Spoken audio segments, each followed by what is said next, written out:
I gotta tell you, the production crew needs to be fired. It's just horrendous around here. The cameraman, stage manager.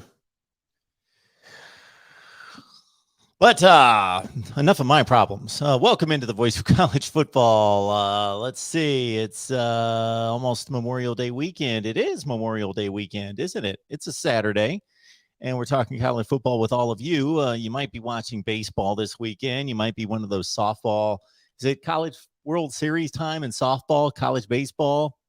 Probably in the regionals, I would guess. I would guess the baseball's in the regionals, maybe the College World Series in softball, maybe.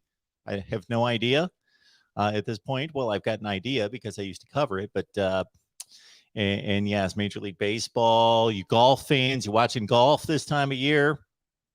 Okay, I guess there's nothing else going on. Or that's still USFL. They still get their league going. Everybody was all excited about that like 2 months ago, and now I haven't heard anything about this USFL league going on recently. But so yeah, that might be what you're watching right now. But you know what you're thinking. You're thinking about college football. That's what you're thinking about. So that's what we're going to get to here tonight over the next few minutes, hours, whatever the case might be, right here at the Voice of College Football. Appreciate you being here. And as I mentioned on our community page when I promoted tonight's live stream, I said, you ask, I answer, you comment, I respond. That's what's going to happen tonight, because otherwise, we could dig up some old topics for sure. We can always do that. But I wasn't going to serve up any particular topic tonight. I see that all is generally quiet across the landscape of college football. At least it was a few hours ago. I got to admit, I haven't checked since maybe this morning. So I don't know if anything's come down here today. I'll give it a look right now. But otherwise, certainly we've got the SEC coaches meetings are coming up this week. They are coming up this week.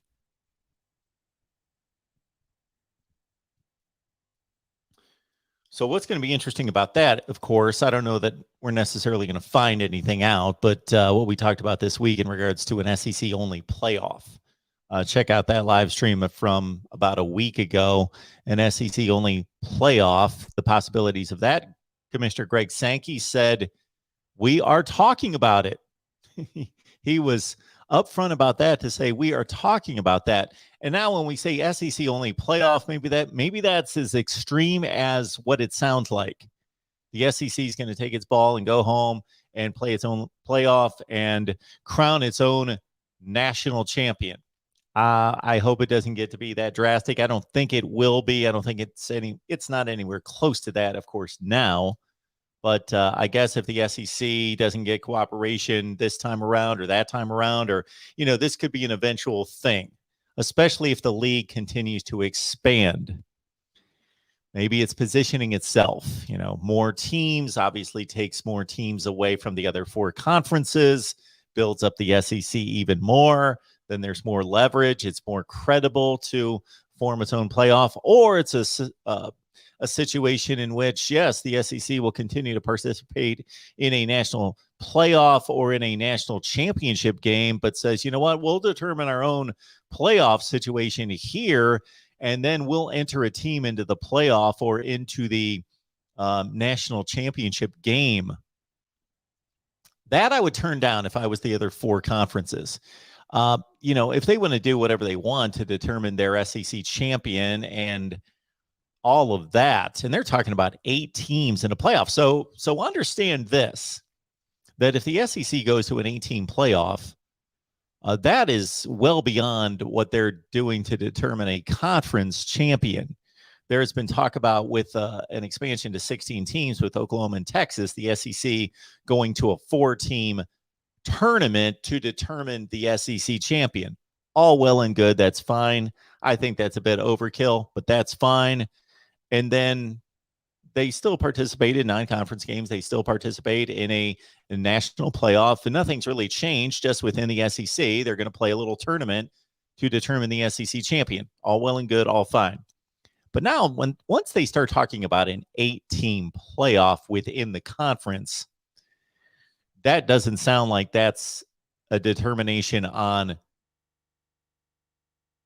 the playoff, the national playoff, because seriously, 8 teams you're going to play a playoff within your conference, 8 teams to determine the conference champion and then move it on. Well, that's silly. That's not going to happen. That's threatening talk of we're moving away from everybody else.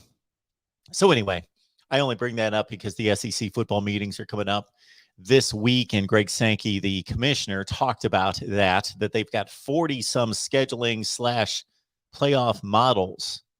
Maybe that's something we need to work on here. Will be our proposal to the SEC. I've already made my proposal in the past, and they certainly didn't take it. So they continued with this farce of scheduling and these protected rivalries across divisions that don't make any sense.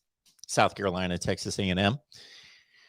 So now that we know Oklahoma and Texas are joining and will hit the field in 2025, I got to think that's going to be moved up. But for right now, it's 2025 that we can work on some SEC scheduling. But again, the SEC meeting's coming up in Destin, Florida sometime next week, I believe. I don't know the exact date on that. All right. Certainly the Saban-Fisher back and forth feud, standoff, whatever you want to call it, is kind of a sideshow there. They don't have to talk. They'll be in the same room. Maybe they'll bring assistants that they will talk to that will talk to each other. Maybe that's what they'll do. Saban will talk to one of his lackeys and they will talk to a Jimbo Fisher lackey and they'll communicate. It's kind of like when the parents fight or the best friends fight or whomever, then they talked through somebody else. It's the one of 3 or 4 dozen sitcom classic scenarios. All right, we'll get to your comments here in the live chat, and the phone number is 860-499-3332. I was setting up again. Here we go with the keyboard. I was locked in and gearing for a early start time, probably 6:58 Eastern. I was even going to be on here early. This keyboard just disconnects just pretty much every time now. And then it's a whole process in getting it reconnected. Got to go find the hard wire to connect it, the hard wire, and then go through the system preferences and the whole thing. So it's a 5-minute deal. And here we are. But then it, just so it works, and it does now, but I got to hardwire it first. And there we go. Then we had the issues with the camera, and you all saw that. That is part of our... I was watching a number of trailers today by director Baz Luhrmann. So we're kind of at that level of Baz Luhrmann directorship here at the Voice of College Football. So all of you saw that right out of the gate. I sit down, the camera's off here, so forth and so on. Anyway, I set up the camera differently a few days ago, and then it obviously just did not in any such way work for the big live show here. We see that our guy BGPO Football Funk's here. I'm doing a poor job of identifying myself for all of you who have never seen us here at the Voice of College Football before. I'll let you know that my name is Mark. And our number's down at the bottom of the screen, 860-499-3332. And maybe most importantly would be a few other things. Number one, that you can contribute here at the Voice of College Football, just as BGPO Football Funk did. Thank you so much for that, DeAndre. Appreciate your Super Chat contribution. You can do that. Or if you got me, wink, wink, you can bypass YouTube and go to Venmo, PayPal, or Cash App. Search Mark Rogers TV right there, as a few of you did this week. We appreciate that. And,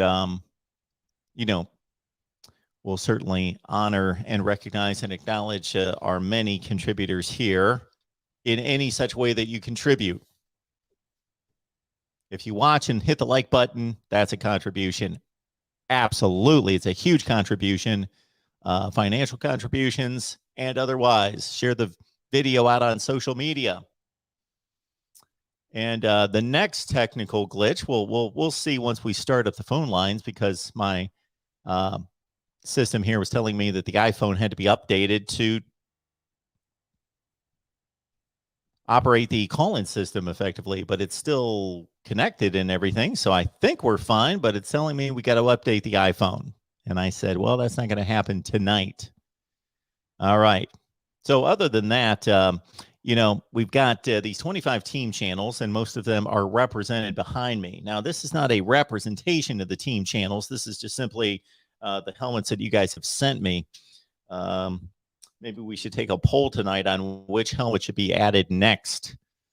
So we've got live shows coming your way each and every week. So it's Tuesday, USC, Iowa, Nebraska. You guys locked in on that? Do you understand that we just don't have this main channel? We've got team channels available as well.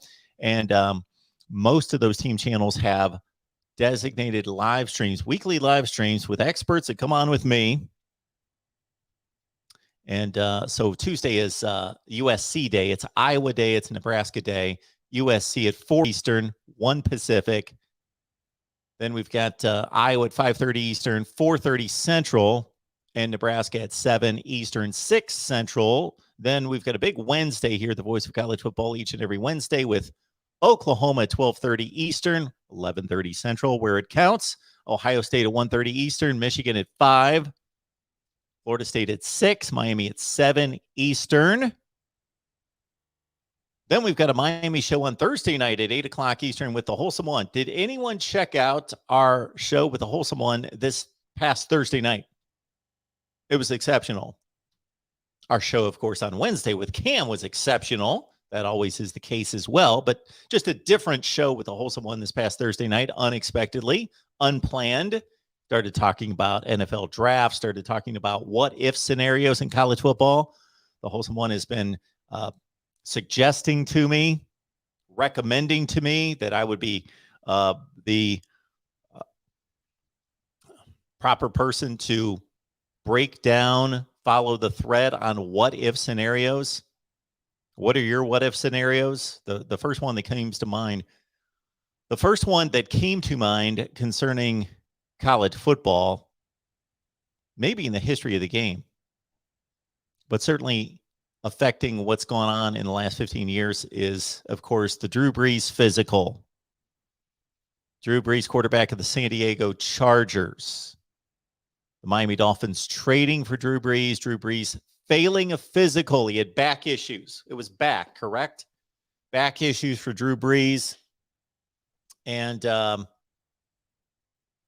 he failed his physical with the Dolphins. The Dolphins, in hindsight, a little stringent on their physicals. Good for them, but not good for them. Good for them that they want tip-top, in-shape football players and want to guard against taking on any dead weight, any physical issues, frailties out there. So, but their doctors kind of screwed up on this one, and they didn't screw up. You know what I mean?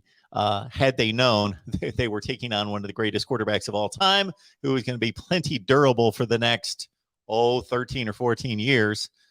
But that was in what, 2005, 6. Because then Drew Brees led the New Orleans Saints to the NFC Championship in 06, the title game against the Bears, and of course the Super Bowl championship a couple years ago, or a couple years after that.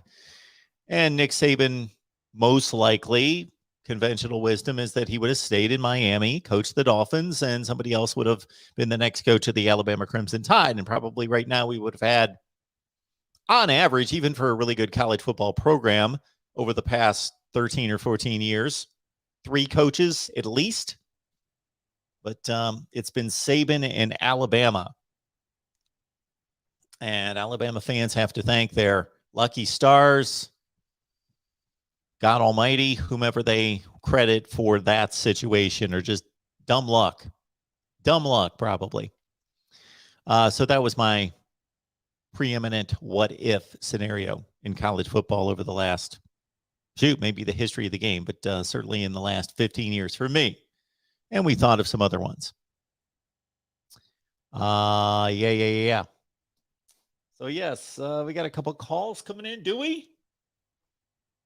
My apologies. We've got the calls coming in, but I want to cover some other ground before we take our first call. We've got an Amazon link. It's in the description section of the videos. Not this video yet. The live streams, when they're live, are not presented with the default description section wording. So, but go to any video and grab that Amazon link. Grab the Amazon link and, man, I don't know why I hate. This is probably the reason why we don't do more call-in shows or longer call-in shows. So I just don't feel like wearing this earpiece. So when it really comes down to it, I did this for about 10 years and it didn't bother me then. I got used to it. And I was just used to it every night at 6 and 10 wearing an earpiece. But now I just, I wait till the very last second. I should have it on before we start, look professional, having the earpiece in already and not put it on during the live stream. That's the way I should do it. But I just want to keep that thing off as long as possible. But yes, Amazon link. That's the most important part of the show. The Amazon link promotion. Grab the Amazon link in the description section of any of the videos. Put it somewhere where you will remember it when you shop on Amazon. And when you do so, just use the link. And that's all there is to it. So consider this, $100 spent at Amazon. And that's just an example. That doesn't mean you have to spend $100 at Amazon. I'm kind of careful about that when I present that situation because some of you may misinterpret that. I know you're doing like 18 other things while you're listening to me and think, oh, I got to spend $100 at Amazon for that to help Mark. No, if you spend 99 cents at Amazon, it's still going to kick something to me. Probably a penny in that scenario. But if you spend, let's say in this example, $100 at Amazon, then why not send the Voice of College Football $3, $4, $5 and help out the cause? We would like to be doing this. I can pretty safely say that we're going to be here through the rest of the football season, but we would like to do this for years and years and years and years to come. I would. If you want to get rid of me, then that's an easy way to do that. Don't shop on Amazon if you want to get rid of me. We'll start using some reverse psychology. Get rid of the Voice of College Football. Don't shop on Amazon. We also, if you would like to write for us, go to voiceofcollegefootball.com. I should accompany these pitches with the banners, but I won't tonight until I can find them. But voiceofcollegefootball.com, not the. So it is the Voice of College Football all the time. It is always the Voice of College Football, except for this one time. It's our website. We just thought it would be, basically thought it would be quicker, easier, more streamlined. Voiceofcollegefootball.com. Voiceofcollegefootball.com. Leave out the this one time. Voiceofcollegefootball.com. Top of the page. Write for us. Click on that. You're ready to roll. Fill that out. You'll be in touch with me, and we'll get you set up writing for the site. Did I mention we got team live streams? I think I left off on Wednesday. Oh, yeah, Miami. I went off on the Miami thing on Wednesday and Thursday. Mark, why do you have 2 Miami live streams and there's a lot of teams you don't have? Because it's supported better than any other live stream. That's all there is to it. We have amazing, awesome contributors on those 2 nights with Cam Underwood on Wednesday and the Wholesome one on Thursday. So that's number 1. Number 2 would be it's just supported, unlike the other live streams. And then on Friday, we've got West Virginia. Unfortunately, no West Virginia show this past weekend. I apologize for that. None of the guys could make it. One particular person had a birthday, so happy birthday to them.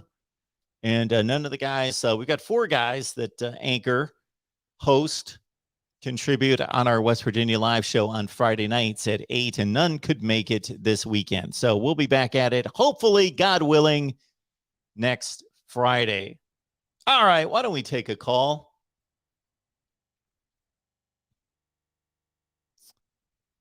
Been waiting so patiently. Welcome into the Voice of College Football. Who's on the line? Chris. Hey, Chris. How are you? Chris. How are you? Good. I am doing well. I was just going to ask Mark, I kind of was confused a little bit. You said something about Drew Brees. I mean, I don't really even remember this happening. So it's kind of Drew Brees, I guess, he was supposed to be in the Miami, Florida.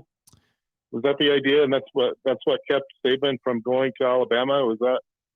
I'm a little confused about that whole thing because I'm not aware of anything like that. I guess I'm just a little confused about what was so he didn't pass the physical. That's why Saban didn't stay at Miami, is because of Drew Brees. Maybe you can help me understand that better. I don't know. Is that what you were saying? Is that the reason that Saban didn't stay at Miami is because Drew Brees didn't pass the physical there? Okay. Is that what you were saying? That's what I'm about to tell you. Okay, go. Mark, go. Drew Brees was with the Chargers, and he was injured, had a horrible injury. I think it was a neck or back injury. I'm sure people know this. You could Google it simply, but it's been so long ago, I forget exactly. But a serious injury to Drew Brees when he was with the Chargers. So the Chargers were in the process of trading him. He was on the trading block. The Dolphins had worked out a trade with the Chargers, but Drew Brees failed the physical. And this is when Nick Saban was the head coach with the Dolphins. And this cannot be confirmed. I don't know that Nick Saban has ever, again, we could go to the chat. Maybe somebody remembers this better than me. I think he has not come out and flat stated that if Drew Brees had passed the physical and been the Dolphins quarterback, that he would have stayed. But he's been very, he's certainly opened up his thought process to say that that would have worked in Miami's favor heavily. But since they didn't have a quarterback, he left, took the Alabama job. Okay. Well, I remember Drew Brees had an injury against Denver. It was a shoulder. Is that the same injury you're talking about, where he separated his shoulder?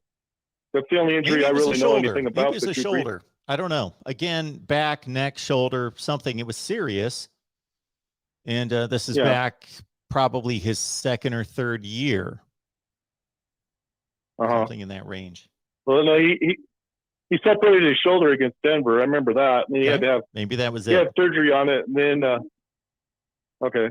Well, I don't know. I guess the reason I'm asking, he had surgery. I think it was I don't know how serious the injury was, but he actually made it. I read a little bit. There's a book that Drew Brees wrote about it, and he kind of talks about the whole thing. That's how come I know a little bit about it. And they did shoulder surgery, and he recovered actually fairly well, and did. Without the surgery, probably he might have even ended his career. But I think after that, it was when he was traded to the Saints, but after his surgery, and that's where that might have been why he was traded too. I'm not really sure, but he separated his shoulder, and that's probably why he was hurt. That's the only injury I know about that he had. Yeah, somebody said, just look at the chat. Again, it seems like you know more about it than I do. I knew everything you needed to know at the time, but my memory after years and years, and there are other things to think about. I don't remember what the injury was, but yeah. I want to say right around 2009, but that's just a guess. But I think he had the surgery around 2009. Saban left for Alabama in 2007. So he coached the Dolphins in 2006. So it would have been in that range. Okay. Well, when was Jay Fiedler there at Miami with Saban, or was that before him? That's the other question I wanted to know. Was with Jay Fiedler? Was he there? Who? Or was that before him? Jay Fiedler? Yeah.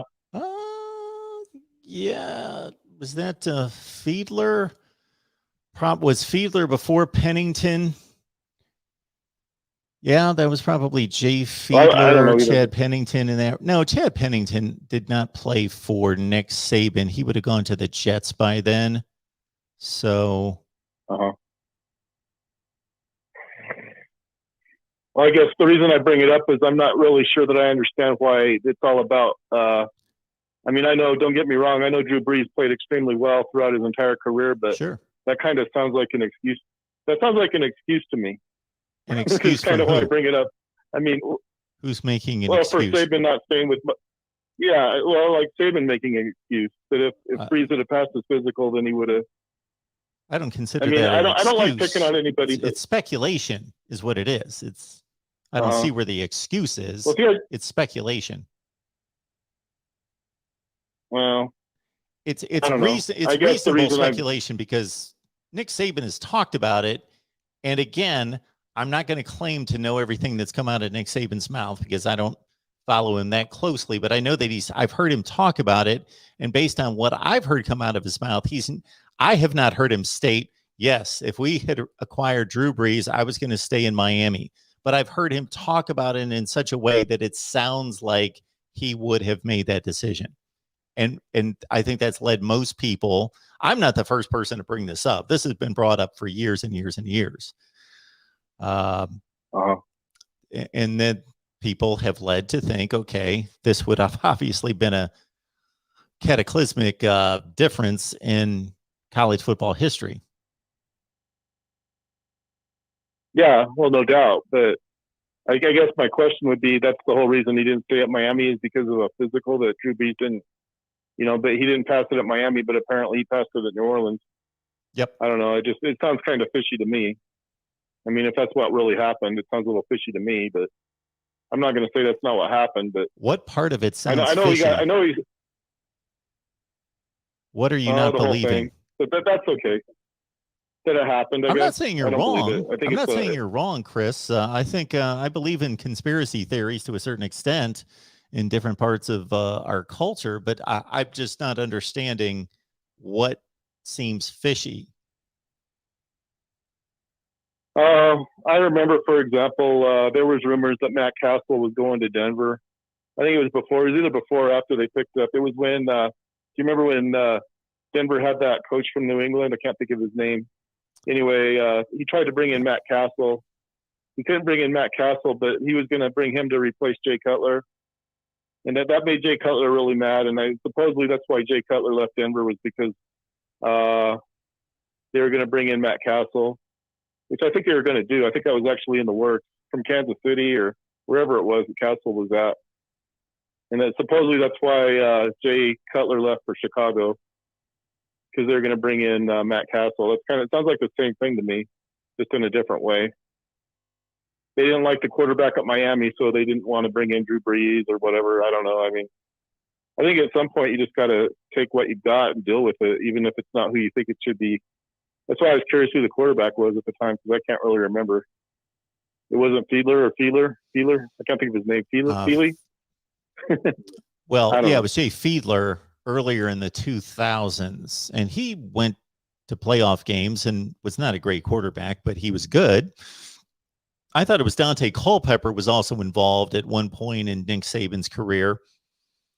It's easily Googled. Certainly, all you have to do is look at the stats during Nick Saban's 2 years in Miami, and I'm guessing that Dante Culpepper was the quarterback at least one of those 2 years. Okay. Yeah, he's pretty good. I don't know. I don't know how much you can put on the quarterback, though, I guess is what I'm trying to say. I'm sure there's a lot that goes along with it, but like I said, I don't know why I can't think of the coach's name, but Denver's coach, he didn't like Jay Cutler for some reason, and so he was trying to replace Jay Cutler with, and I don't know if that really ever worked out, but they ended up letting the coach go, I think. You said from New England? That would have been Josh Daniels. Yeah, Daniels. Well, they brought him in. That was who they brought in when they fired Mike Shanahan. And I think he's the one that drafted Tim Tebow. So he was partly responsible for getting Denver, going up again, because they had Tebow. He's the one that drafted Tim Tebow. He actually had some pretty good draft picks. He did a good job that way. he got Denver going up and running again pretty well, actually. They don't give him a whole lot of credit for it, but McDaniels or whoever his name, he actually got Denver going along pretty good there for a while. He drafted that wide receiver. He was really pretty good too. Demaryius Thomas, I think is who it was. Who he did real well for recently Denver. Passed away, correct? Yeah, he passed away recently. But I think he was a draft pick for McDaniels. Drafted him, I'm pretty sure. So that they don't really give him a whole lot of credit, but I think he had a lot to do, I think, with Denver getting, Tim Tebow's kind of who got Denver running up again, I thought. They really didn't have anybody other than Kyle Orton. And Kyle Orton wasn't bad. He was actually decent. But it wasn't until they played Tebow that Denver started winning games.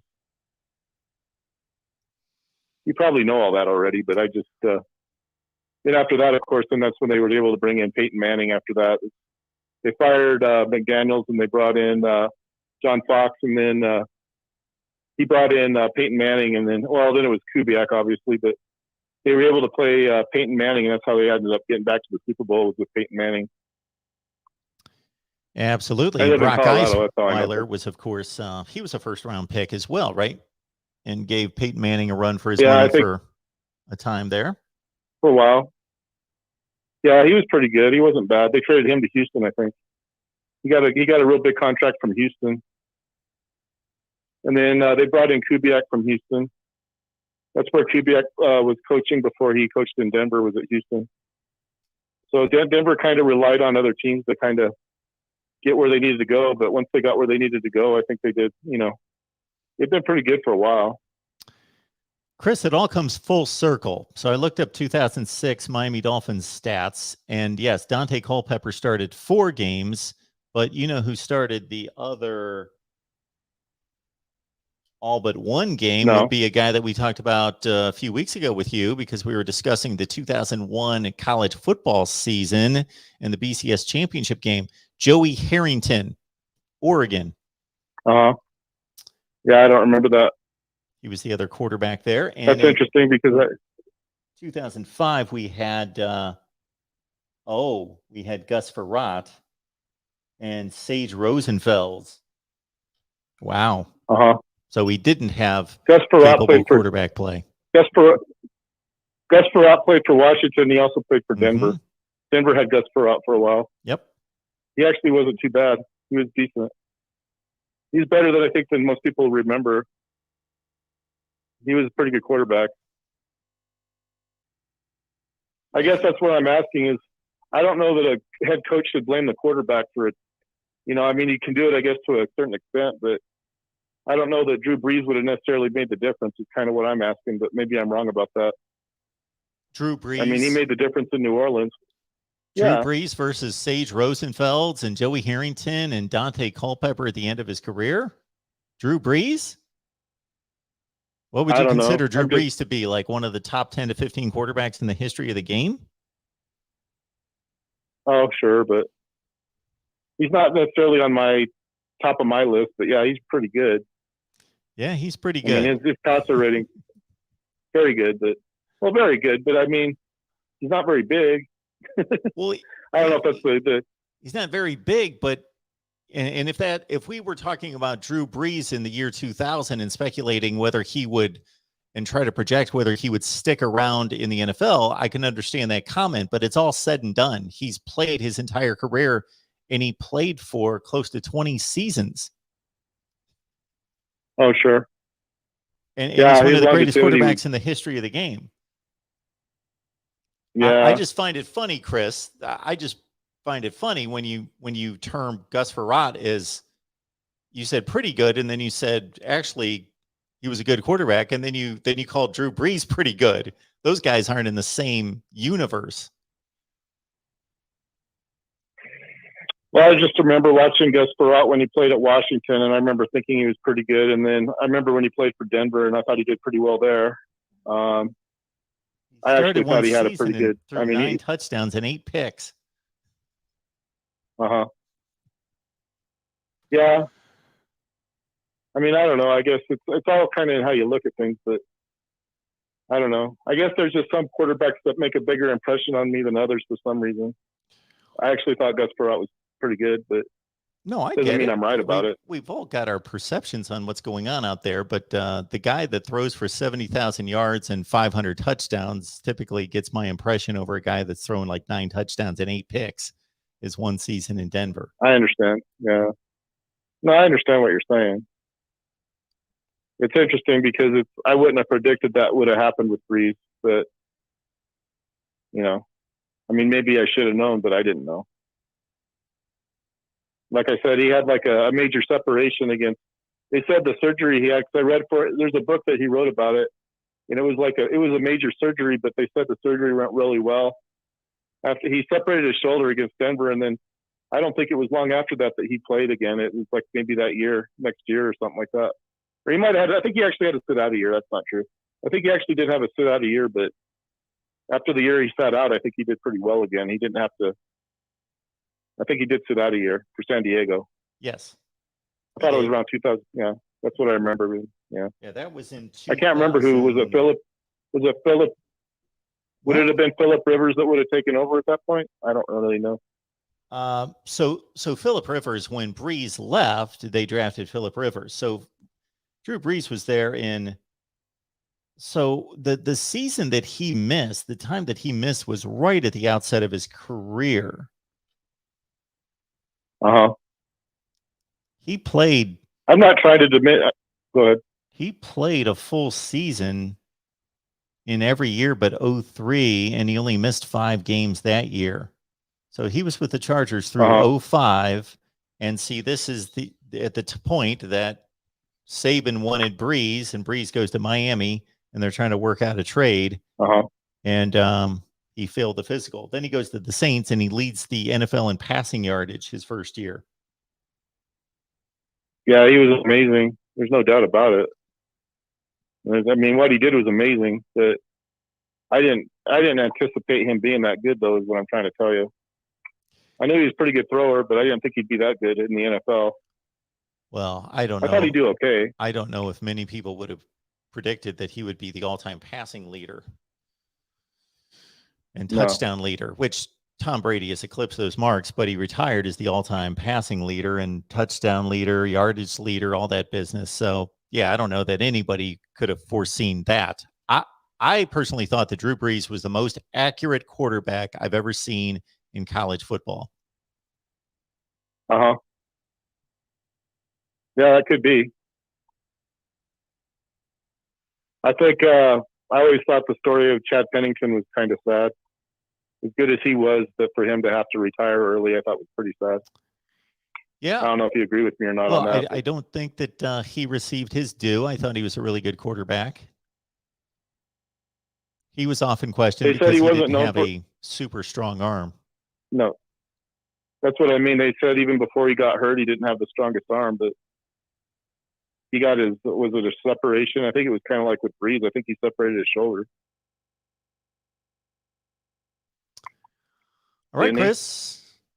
Anything else on your mind? All right.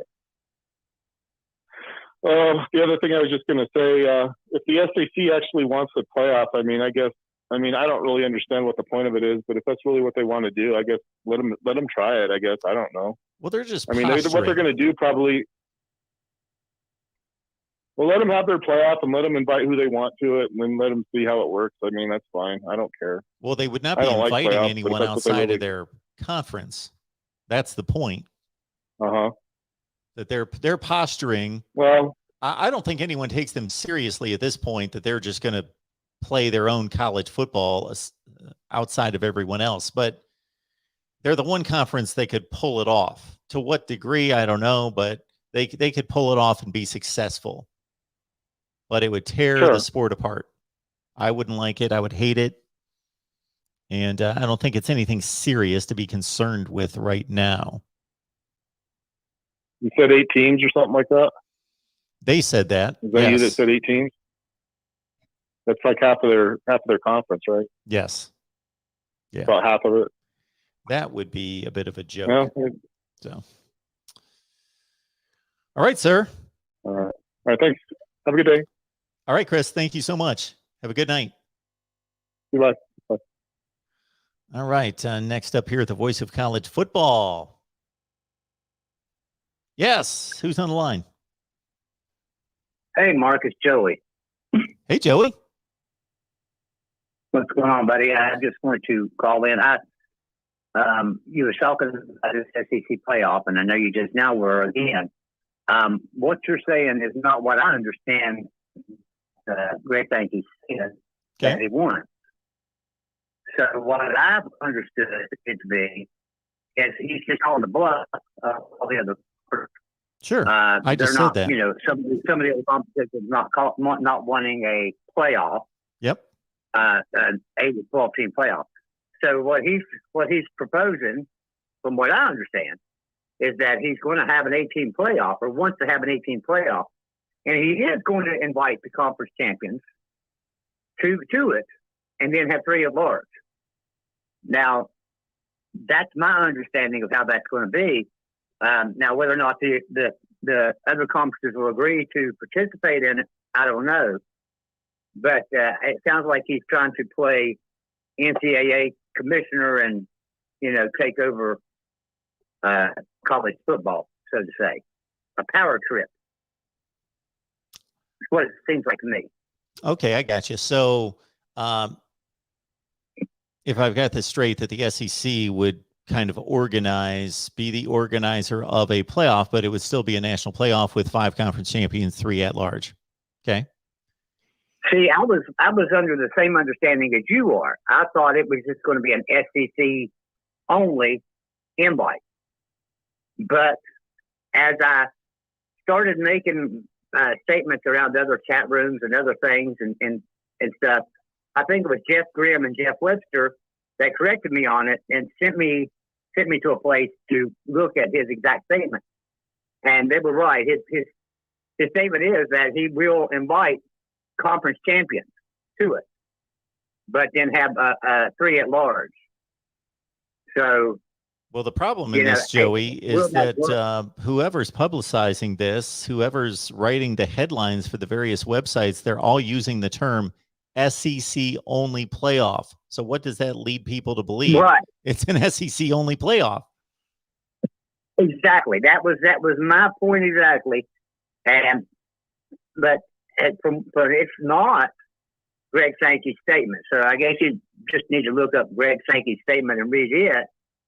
That he really does want to invite everyone to the playoff. And but you know, I don't believe it's going to work because he's going to obviously be SEC heavy favored. So the 3 at large are probably going to be SEC teams. You know. So, or maybe one group of 5 and 2 more SEC teams plus their champion. I don't know. But that's just, I wanted to point that out because I was under the same understanding as you are, but I just read headlines. So I read a ton of headlines, and I looked at the ESPN article that was a lengthy article, but that's what I came away with too, was an SEC only playoff. I would advise the other leagues to say, you know what, screw you. We're not playing like an SEC structured playoff. We already have a playoff. And, well, it's an invitational. But anyway, we already have what's called a playoff, and we're needing to expand it. Now, we can all blame the other conferences to various degrees in turning down what the proposal was last summer. And I don't have all the ins and outs of that. I've heard various factions are blaming the Big Ten. I've heard the Pac-12 getting blamed and the ACC to a certain extent, but mostly the Big Ten and the Pac-12. But why the SEC has to? We already have the structure in place to book the stadiums and the travel, do all the things that need to be done to hold a playoff. Why does the SEC feel like it needs to take over a playoff? That's ridiculous. Yeah. Exactly. I agree. Now, another thing too, you know, when the playoffs, when they first started talking about this playoff expansion, the ACC was not for a playoff expansion. The Big 12 was for a playoff expansion, but Gordon Gee, you know, the president of West Virginia, was not for a playoff expansion. He took the side of the ACC and didn't go with the conference of the Big 12. Now, I don't know why he would do that. I would think that if anybody could use a playoff expansion, it'd be West Virginia for sure.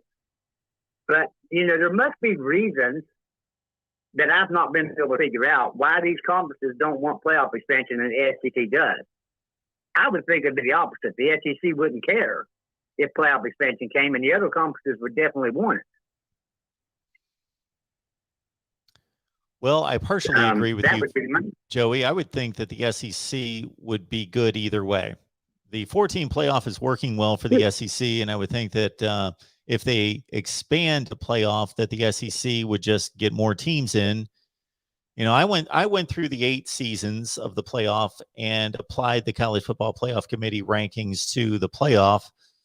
I think the Big Ten might benefit based on past years more than any other conference because it's had the most teams that have been ranked in the top 10 in the country that did not get into the playoff. But I certainly would think that the Pac-12 would be the first one to jump on board with an expanded playoff to guarantee a playoff spot for its champion. I agree. It just surprises me that of all the conferences, the SEC is the one completely in favor of a playoff expansion, and the other conferences are on the fence. And maybe they're on the fence because, and then this is my thought, of 12-team playoff expansion, well, there's going to be 3 or 4 SEC teams in that 12-team playoff expansion. And the SEC is just so good top to bottom. And their top 4 are arguably better than the top 2 of every other conference. So that would be my thought as to why the other conferences are not for a playoff expansion, because there would be more SEC teams.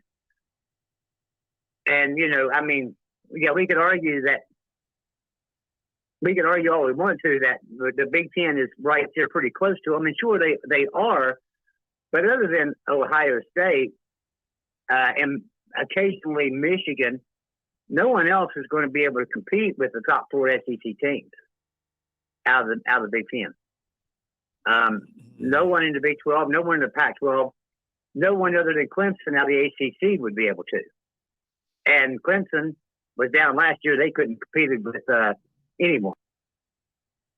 So I think that the SEC just realizes that they can get four teams or more into a 12-team playoff expansion, and they want to do it.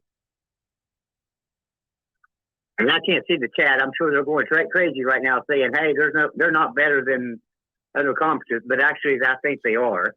Well, it is the best conference. That's not debatable. I would love to be able to. I say this all the time. I would love if it was debatable. That would be good for my channel and good for discussion, because it would be great if we had at least 2 leagues that we could debate. Okay, and this is a really tough argument. It's not. The SEC is the best conference by any measurement. Okay, beyond that, I don't know that I agree with you, Joey, in that while I believe that the SEC currently has the 2 best programs and teams in the country, now we'll see how this transitions to the next season, of course. But if we go 4 deep in the SEC in any given season, I don't know that they're beating the best teams in the Big Ten. After Alabama, okay, so this past season, Alabama and Georgia, if you go past Alabama and Georgia, then your 3rd best team in the SEC was, I guess, Ole Miss. They had the best record. Then it was probably who? If we take 2019, for instance, LSU, yes, right? Alabama, Georgia, Florida. Yeah, that's 2019. I'm taking the most recent season. Yeah, that was a very strong year for the SEC. Yes. I think Ohio State was better than all those teams, though, than LSU, except for LSU, possibly. We don't know. They never played. But 2021. And that's what I said. Outside of Ohio State, there's not too many teams that can argue that the SEC, that they could beat the SEC year in and year out. Outside of Ohio State, there's no one right now that could argue that. Clemson could. In my opinion. Clemson, exactly. Clemson and Ohio State would be the only 2 teams that could argue that. No one else proven that they could.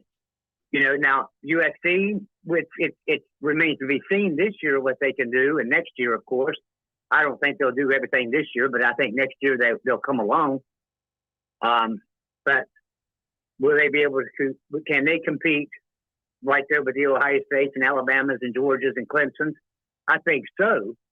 With Lincoln Riley, it'll take a year or two to get the program under his feet. But there's just not too many teams, and it's just the same old thing. That's outside of the top 6 or 7 programs in college football. There's just this huge drop off. It's a tremendous drop off to the next level of teams, and I think everybody has to agree with that. I think it's smaller than that myself, but I'm right on board with you there. I agree, but I just think that pool is less than 6 or 7 teams. I think it drops off before that. Yeah, you may be right, but I think it goes year to year. I think Ohio State's up one year and Georgia's down. But still, yeah, you take Alabama, Georgia, Ohio State, Clemson, occasional Michigan, occasional Notre Dame, occasional Florida, occasional USC. Outside of those teams, it's a huge drop-off. Oregon, but USC and Oregon have been down for so long that, can they make that comeback? Miami's the same way. Miami used to be, the power. And ever since they went to the ACC, they've done crap. So, well, think of it this way, Joey. And I ran a video. It was probably last year sometime, and put this together, and it's easy to see that, think of it this way, that the SEC, if you take SEC, Ohio State, and Clemson, you're talking about every college football playoff win, except for Oregon winning 1 game the first season. And the only teams that have beaten those teams are each other. They have just beaten each other. Nobody outside of those 3 factions have proven that they can win a game against anybody. Yeah, the only time that the SEC has lost a game is because Ohio State beat them or Clemson beat them. The only time Clemson lost a game is because Ohio State or the SEC beat them. And then the only time Ohio State's lost is because the SEC or Clemson beat them. They've all just beat each other. That's been the whole playoff. Yeah. So, I think we can argue. So like 2014 was Florida State. So, and that was the last year before the playoffs. Am I correct? 2013 was Florida State won the BCS championship. 2013. Yep. So I think we can argue that the old way of determining a national champion, maybe not as good as the new way, since now the new way with the playoff system, we're seeing the dominant teams. We're not seeing the Florida States. We're not seeing the Miamis. We're not seeing those teams. Does that make sense? So you think if we went back to a BCS formula, that more teams would be competitive? I think well, I'm not saying that. No, what I'm saying is the new way, the playoff system, is a lot better than the old way, because the old way was just somebody sitting at a computer, looking at scores of games and then saying, I want this person in the national championship game against this person. Joey, I agree with you. New system, I agree with you, but kind of in a different way. Go ahead. The new system with the playoff system, now we're putting teams against teams. We're putting conference champions against conference champions, and we're seeing that every year it's Alabama, Georgia, Clemson, Alabama, Georgia, Clemson, Ohio State. It's just, and there's no more of this Florida State winning national titles. Although I have to say, Bobby Bowden, that's the peak. He's not there anymore. That made a huge difference in Florida State. I just think that if we go back in years to the era before the playoffs, that a lot of teams won national championships that should not have won national championship. And I'm not talking about certain teams like the '88 Notre Dame team. No, they were by far the best team in the country. I'm talking about BYU, Georgia Tech, those teams. They may not have been the best team in the country. Well, the BCS system is different than the poll system, so you're kind of going into two different systems there. So I'll make this case, Joey. The difference between the BCS and the playoff, in my eyes, is just that, and I said this the second that the playoff was announced back in 2013, that there was going to be a playoff, and people asked me, is this a good system? And I said, no, it's not a good system, but it affords two other worthy teams a chance to play on the field to show that they're going to earn a national championship. So I'm all for it compared to the BCS.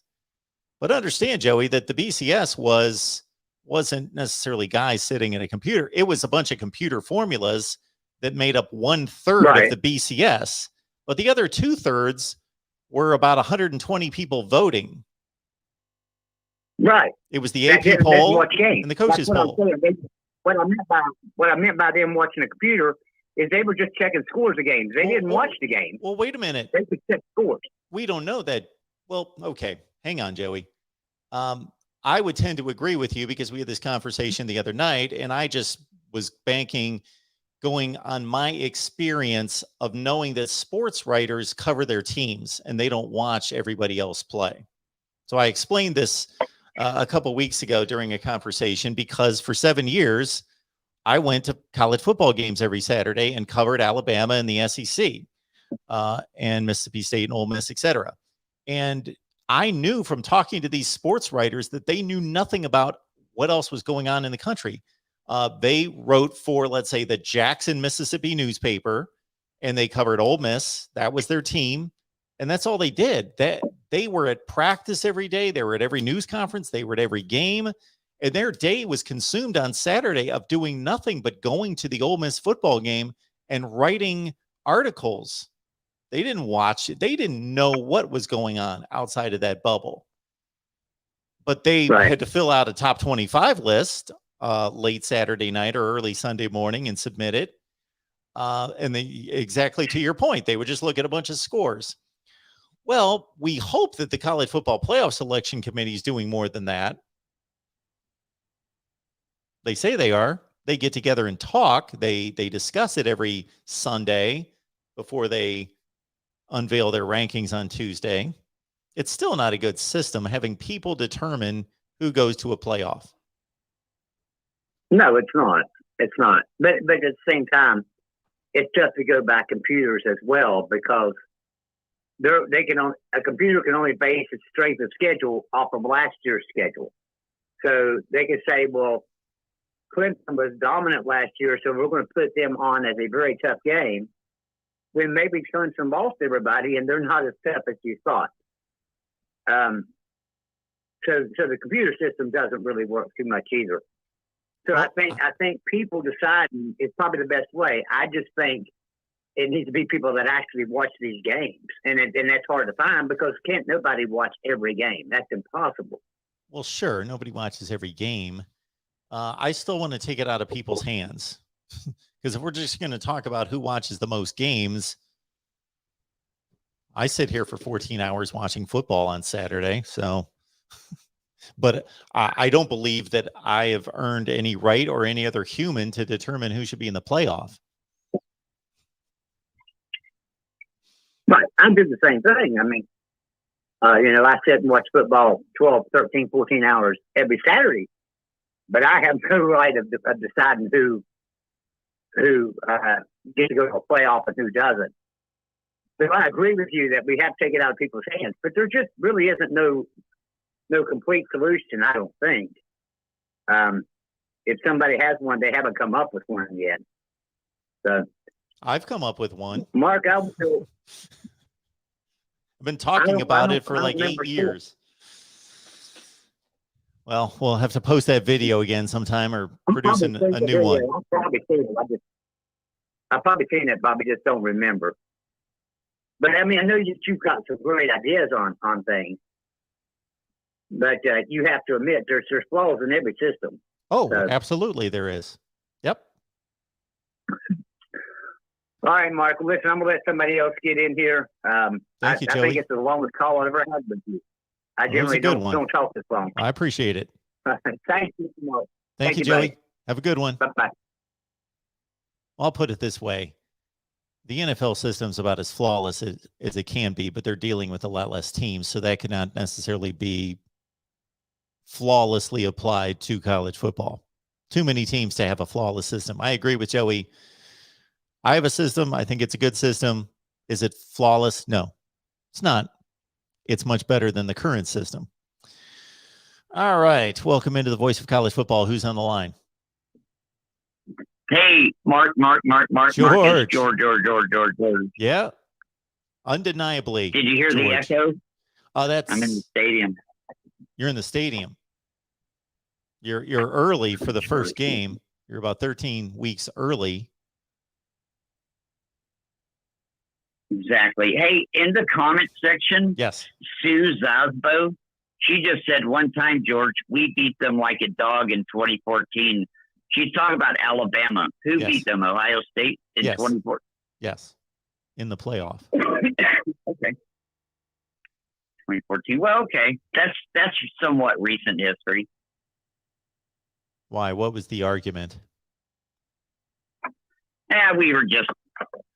Hey, I would just like to say thank you to the last two callers for keeping it down to an hour each.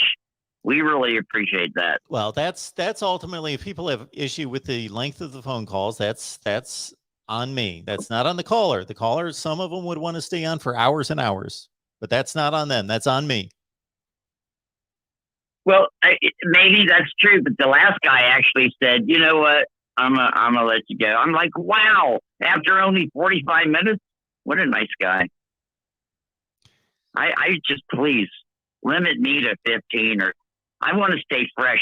One of the 48 laws of power is don't overexpose yourself, which doesn't apply to you, by the way, because you're like a franchise. I don't know about that, but George. for normal people, I think it applies to a certain well, extent. it is one of the 48. I think if I There's announced a book called that I was doing a call-in show 3 times a day every day, that wouldn't be a good thing. Right, I agree that wouldn't work. Tell us about your 48 Powers book. Everybody should run out, or maybe you can read it online now. Although it's not good to stare at a screen, probably be better to get the book. But it's called The 48 Laws of Power. Oh my God! Whoever wrote this book, it's two guys. I used to know their name, but I'm getting old. But there's just nothing like it. It'll mesmerize you for like a year. And even then, it's a reference book. You know you still haven't read most of it. And it's only a couple hundred pages, but there's 48 laws of power in the world, you know? It is the most beautifully written book. I don't care if it's true or not, whoever wrote it. And it's a modern book. It's not like the Tibetan dialogues or something. It's modern. Can you think of Oh, one? my God, these two guys. Can you think the of names are so weird. No, can you think of one of the rules? Yes, don't make yourself too accessible. Okay, you know what I mean? You're not always there for everybody. Okay. That's the only one I remember, right? And I only brought that up because of me saying, only give me half an hour. I want people to want more. I don't want them to be going like, hang the fuck up, George, or the heck up. I meant the heck. I had a hiccup. Robert Green. Somebody said it. Robert Green, but it's the other guy, Juice Elpers or so, whatever the other guy's name was. Anyway, I was a homeless person when I read this book, and I went into a Barnes and Noble back in the day when we had bookstores, and I was always clean. You couldn't tell I was homeless. I was living in my car. I only lasted like 3 months. 10 years I was homeless, Mark, because I got pissed off after a divorce, and I never once was homeless except 3 months. For 10 years, I was always on a friend's couch or in his boat or a shed or an RV, or you get it. Isn't that awesome? That's the way life's supposed to be. If you do what's right, when you go down for a minute, everybody's your friend because they remember what I did to them when I had money. When I had money, everybody was my friend. And that's not how it normally works. Normally, it's like when I have money, we all have money. And then when I don't have money, we're all broke. And that's not how it's supposed to be. But I got lucky. I had good friends. They just, to this day, I could be living on their couch if I wanted to. I started feeling sorry for them, so I got back up on my own 2 feet. I'm like, I can't do this to these people forever. Anyway, I have 2 numbers for you. One's Mark Rogers, and the other one's Mark Rogers TV call-in number. I haven't used that other Mark Rogers number for a year. Can I erase that? Is that over? Yes, get rid of that. It's long gone. Okay. I've been meaning to ask you that for so long. All right, And, George. Yes. Anything on the football scene the number you of got games, for us? Is it football the number related? of games we play, the number of total games we play each year versus the total number of injuries. What is the limit in your mind? I say 12 maximum. You know, like 8 games in the season, no more than 4. That's even too many. I guess they've got it up to 12. It should be 11 or 10 or something. This is insane. Asking these guys to beat themselves up like that. They're going to go pro. They have a career ahead of them. That's just wrong. That's why they're sitting out all the time. Let's get a 10-game season and then a couple games after that and get it over with. Not right. So you want less college football games? If you can just see, it's too many. Alabama lost their 2 best receivers in last game, second half last year. Too many. We need to shave a game.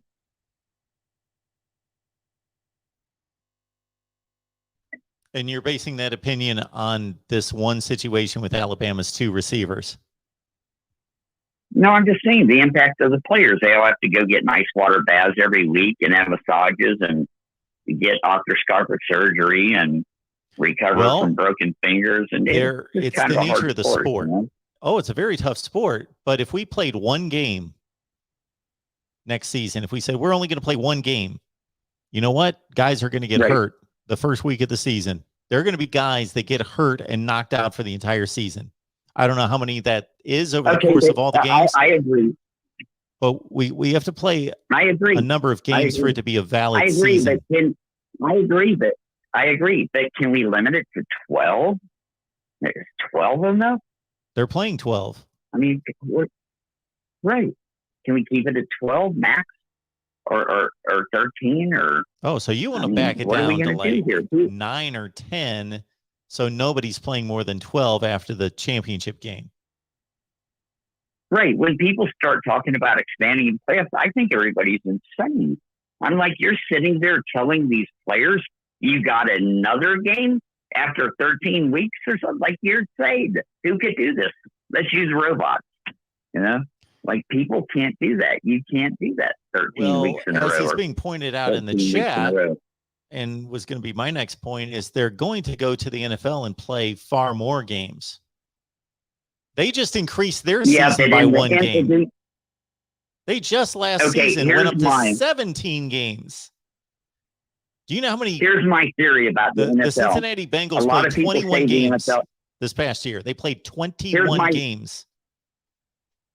Here's my theory about the NFL. Have you ever seen a professional wrestler come out and say, this is all rigged?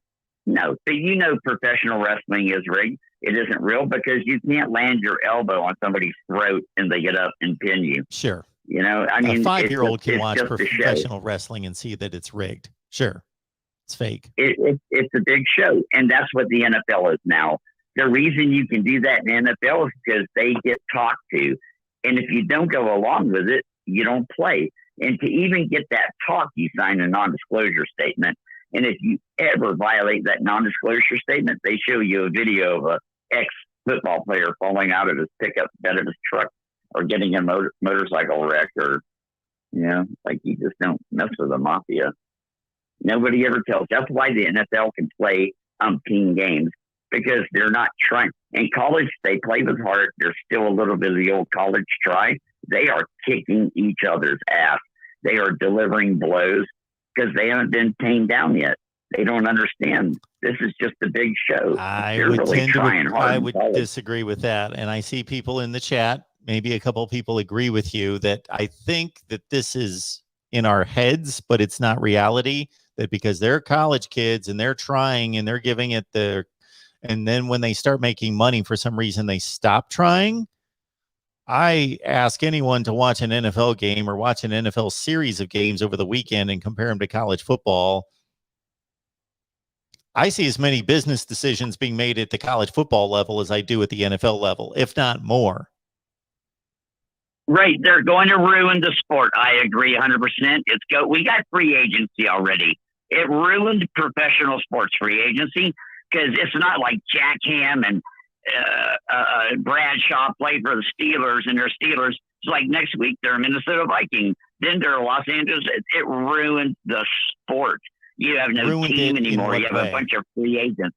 Look, in terms of your interest, it ruined it. It didn't ruin it. It didn't. But everybody moves and now in college, everybody moves every year. It's ridiculous. I'm just defining. Defining ruin. When you say ruin, that can be a personal opinion. That for you, it ruined the sport, but it did not ruin the sport. I'm not stating my cause right. But when you used to cheer for the Yankees or the Mets or in football for the Chicago Bears or the Pittsburgh Steelers, it was about the team. You knew every player's name and they stayed around. And then they made free agency and they all move around. So it's just not the same. And if you're talking about pre-free agency in Major League Baseball, you're predating me. I never knew a non-free agency Major League Baseball. So that has been going on for 50 years. Free agency in baseball. Okay. So I'm 62, so way back. Free agency started in 1975 in Major League Baseball. True free agency. So again, the NFL is not ruined. It may be ruined for you and other people. I get that point, and I respect that perspective that you believe for you. You don't want to see players jumping all over the place. Understand that the teams also make that decision. It's not all the players jumping all over the place. Players are getting cut. They're getting traded. So why do we demand loyalty out of the players but not the teams? How does that make any sense? We demand that players be loyal, and we get mad at them for leaving via free agency, right, but we don't seem to get mad at the teams when they trade the players. That's not being loyal either. Right. Okay. Moving on. I think somebody said go Oregon State in the chat, and I said I love Oregon State.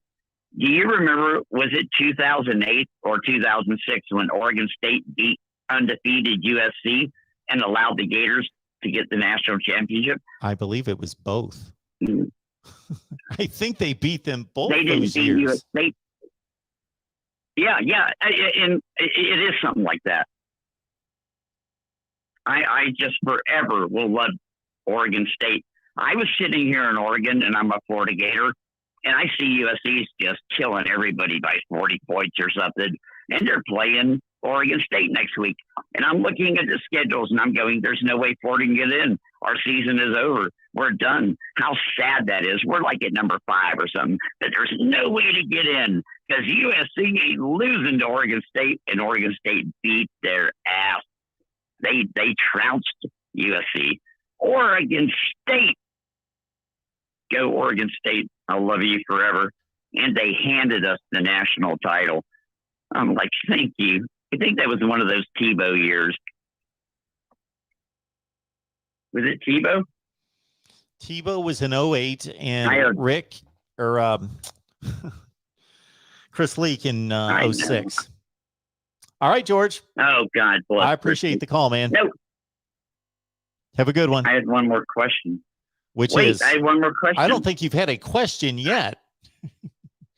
No, Ferris wanted me to ask you, what do you think the ultimate impact of Texas and Oklahoma joining the SEC will be? What's the ultimate impact? The ultimate impact is that overall, the SEC will make more money and grow stronger. There's the impact. All right, George, got 2 calls on the line. No. That's not what he meant. He meant, do you think they will make an impact on, will they win? Will they kick ass, get good, be No. one of us? Not on any regular basis. No. It would be amazing if they did, wouldn't it? I think Texas would be the most likely candidate. You would think that they would, based on where they're located. They should be. Texas should be better than Oklahoma. Mm-hmm. They have Wouldn't a that be zillion more amazing? players in the state than Oklahoma does. Texas should be embarrassed, My not just to first- be as bad as they are, but they should be better than Oklahoma. All right, George, I got to move. Have a good one. No, wait. I have best. Yeah. All right.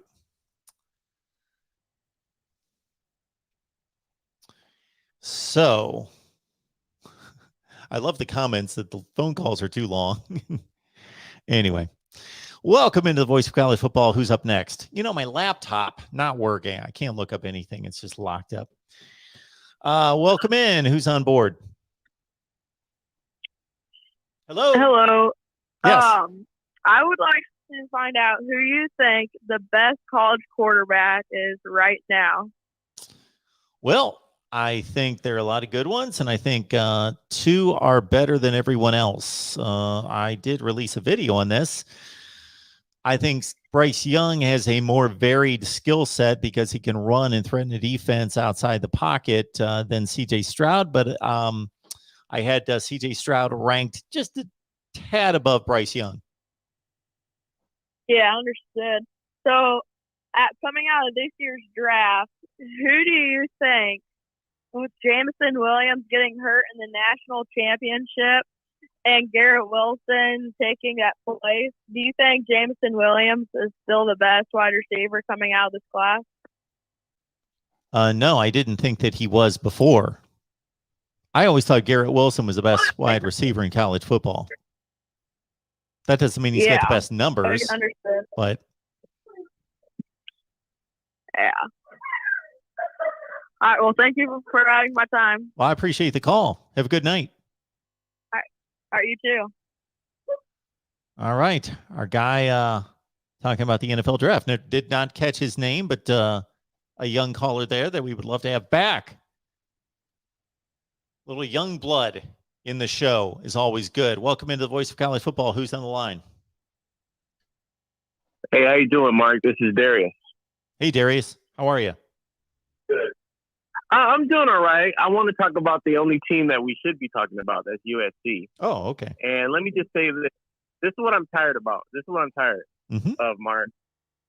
These other teams in the Pac-12 have never represented the Pac-12.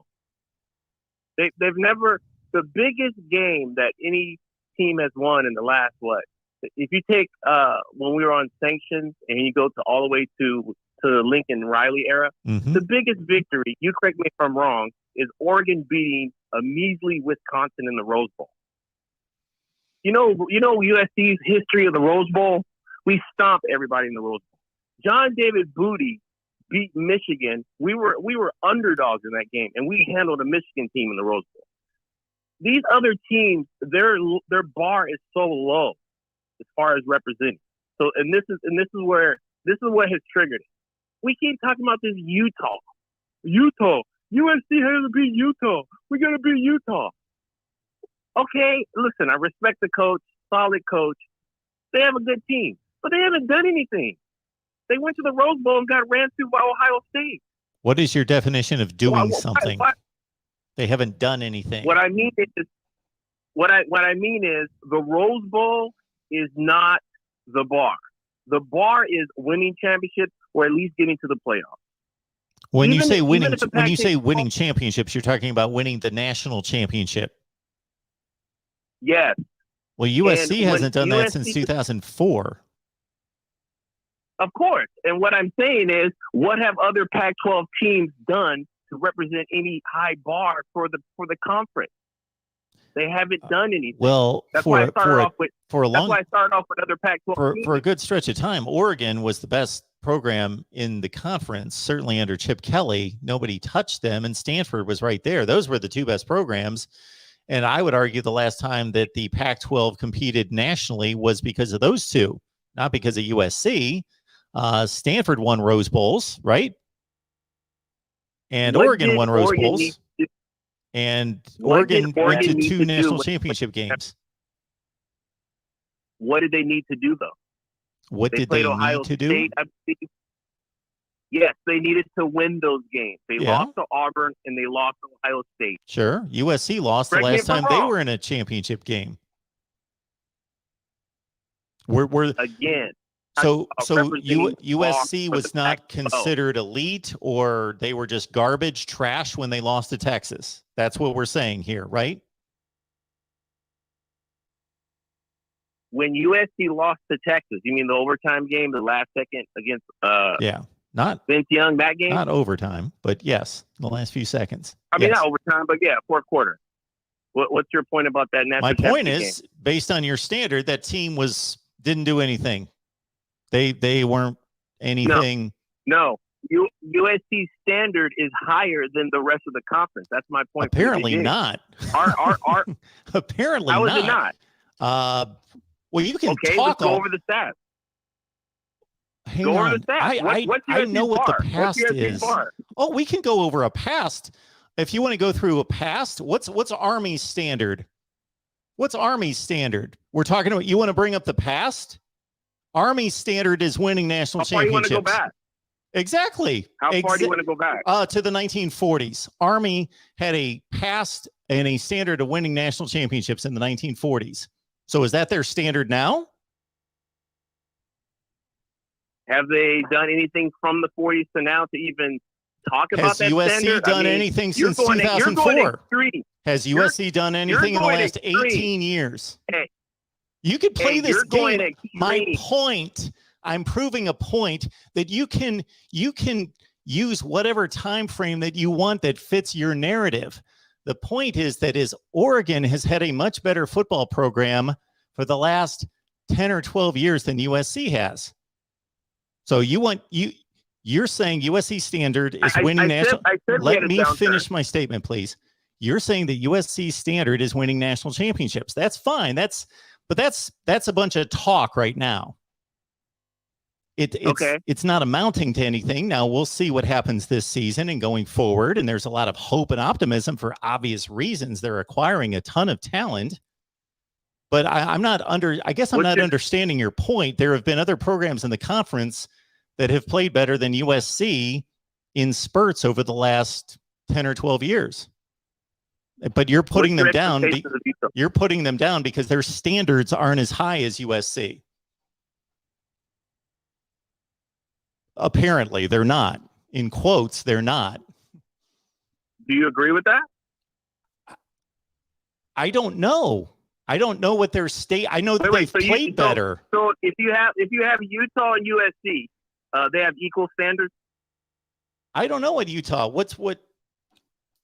I haven't talked to Kyle Whittingham. You know that. Based on our perception as a public, you're right. USC would have a higher standard, but it's been forever since they've, based on your standard that you're stating, national championships. I didn't only say national championship. What I said was, why are we scared of Utah? That's what I said. Oh, well, I didn't know that you were scared of Utah. Scared of Utah. Well, they're better than USC at this very moment.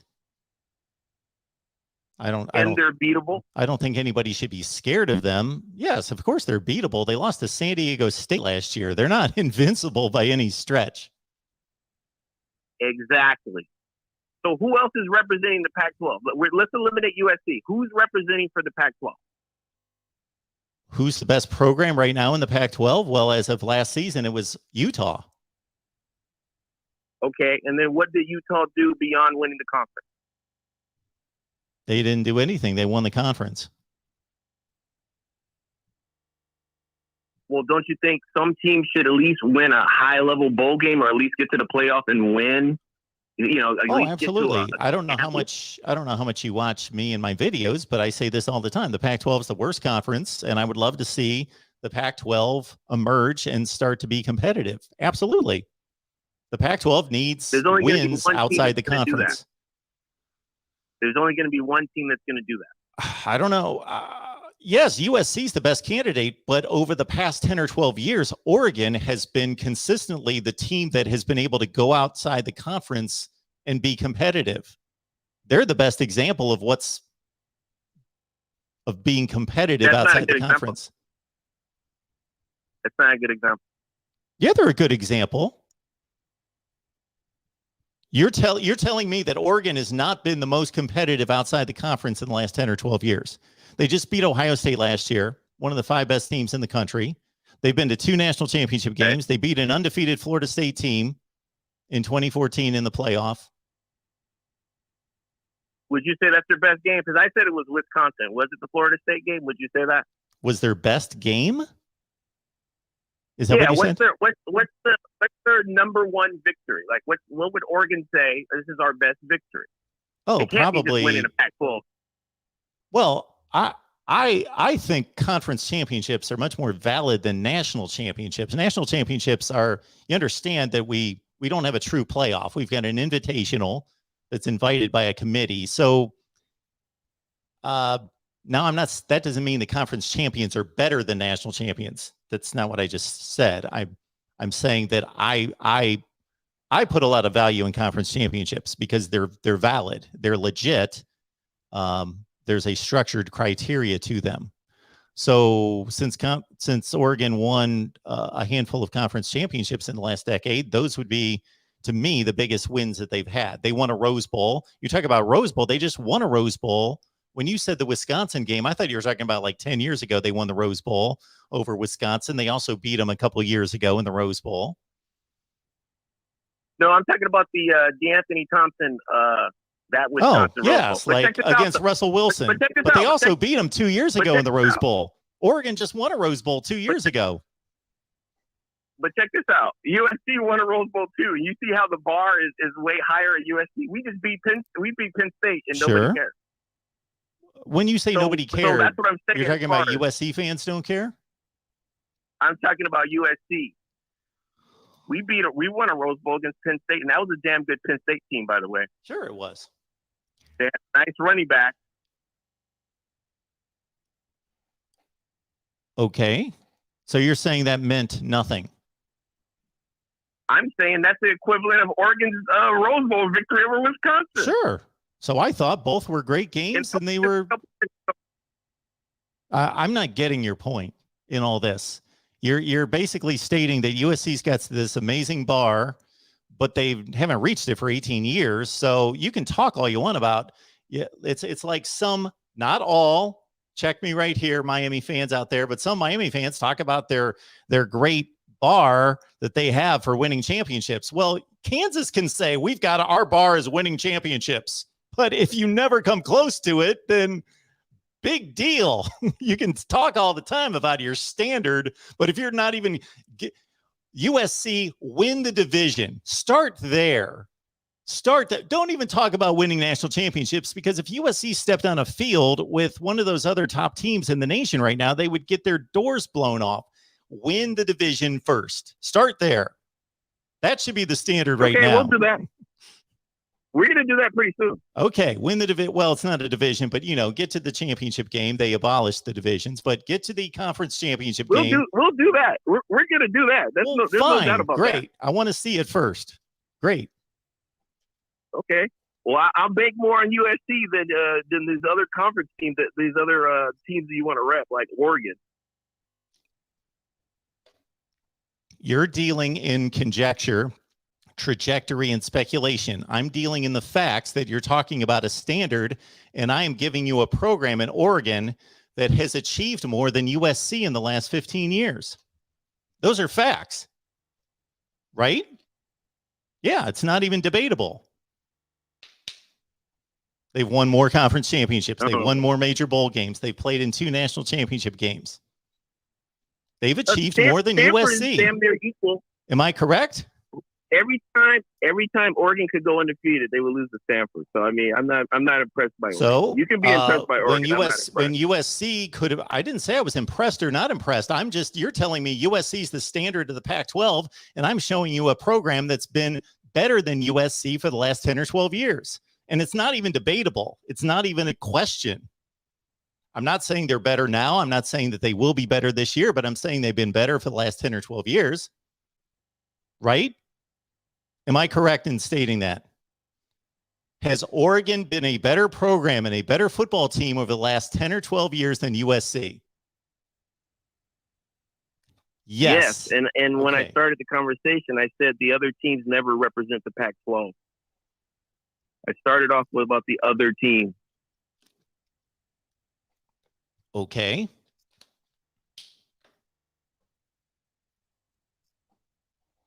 So where do we stand in this? That USC is going to win the national. Who's going to win the Pac-12? Who do you think is going to win the Pac-12? I haven't made my prediction yet. I'm not making a prediction tonight on who's going to win the Pac-12. Somebody held a gun to my head. Well, I'd have to think. No, but you know who I'm saying is going to win. I'd have to think hard about Utah and USC. So I think they're the two best teams in the conference. You already know who I say is going to win it. Sure. Okay. Great. And then if Utah does win it, how far will Utah go? How far will they go? I don't know how far in the playoff. I don't even know that they would make the playoff. They'll probably play in the Rose Bowl again. I don't have a whole lot of confidence that Utah is going to make the playoff, even if they win the Pac-12. Damn, that's a low bar.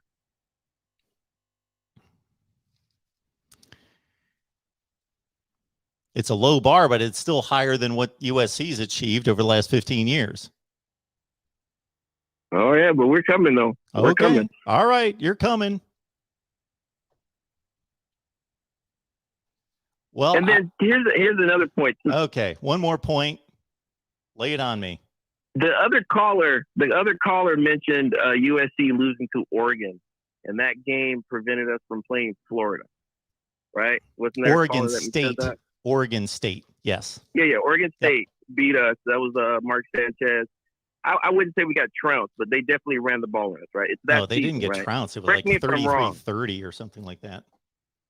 Okay. Exactly. That was my point about, it wasn't trounced. Well, people throw that term around all over the place when it's like a one-score game, but that's what fans do. Did Florida go undefeated that year? No. They lost to what? Ole Miss, right? Yes, in 08. If we're talking about 08, if we're talking about 06, I think they lost to LSU. Yeah, I think it was the Tebow speech year where they lost to Ole Miss, and he did the whole speech. All I'm saying is, to that guy who called, I feel that it was an unfair expectation for every Pac-12 for USC basically to go undefeated. So during those years, if Pete Carroll's team didn't go undefeated, then they would play these little games, whereas everybody in the SEC or these other conferences would lose like one game and still be in the championship. So that we missed out on one of the greatest championship games that could have been, which would have been Mark Sanchez, that USC team versus Tebow and Florida.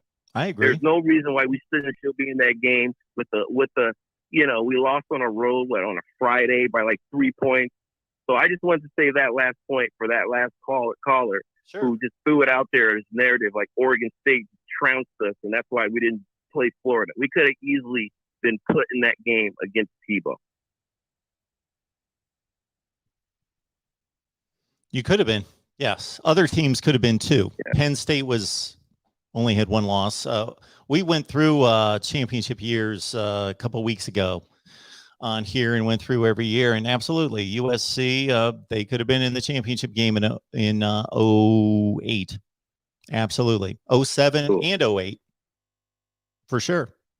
All right, sir. All right. Well, I appreciate the call. All right, that's my 2 points. Appreciate it. Thanks a lot. Have a good one. All right. Next up here at the Voice of College Football, who's on the line? Hello, Mark. It's the real MVP. What's going on, man? Well, I just had to listen to a lot of hype, but for no logical reason at all. I guess we should just cancel the season, Mark. Declare USC the national championship. Yes. I don't even know why they're playing games. We're taking a team basically that went 4-8 last year. I know that they've acquired a ton of talent. I expect them to be much better as well. I'm not saying that, but still 4-8 last year. They added a coach who's never won a playoff game. He's gotten his teeth kicked in 3 out of 4 times, but he hasn't won a playoff game, but they're automatically going to win the national championship. Like that's what I'm hearing out of some people. Like we should just shut it down. They play in the worst league in America. Like that's going to prepare them for a date with Georgia or Alabama, playing the worst schedule in America in conference.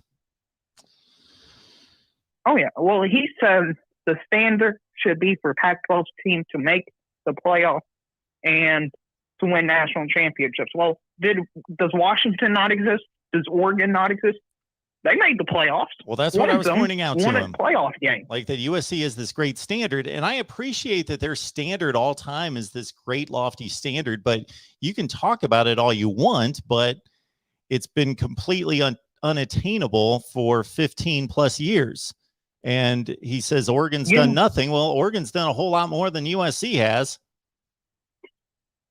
There's a lot of teams in the Pac-12 who've done a lot more than what USC's done over the last 15 years. Yeah, I don't know about that. And this maybe one or two. Fair enough. But anyway, this is why I said a few months ago, or maybe a few weeks ago, I don't remember, time flies, that the USC is the Dallas Cowboys of college football. They have all these fans that are going to come out of the woodwork, that are going to hype up their team, and you know what they're going to do? Nothing. They're not going to win the national championship. Period. Not this year, not next year, not this decade.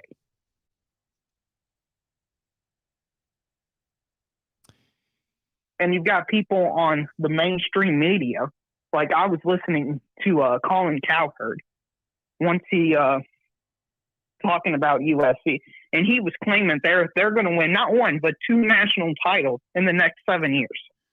Mark, do you believe USC can win 2 titles in the next 7 years?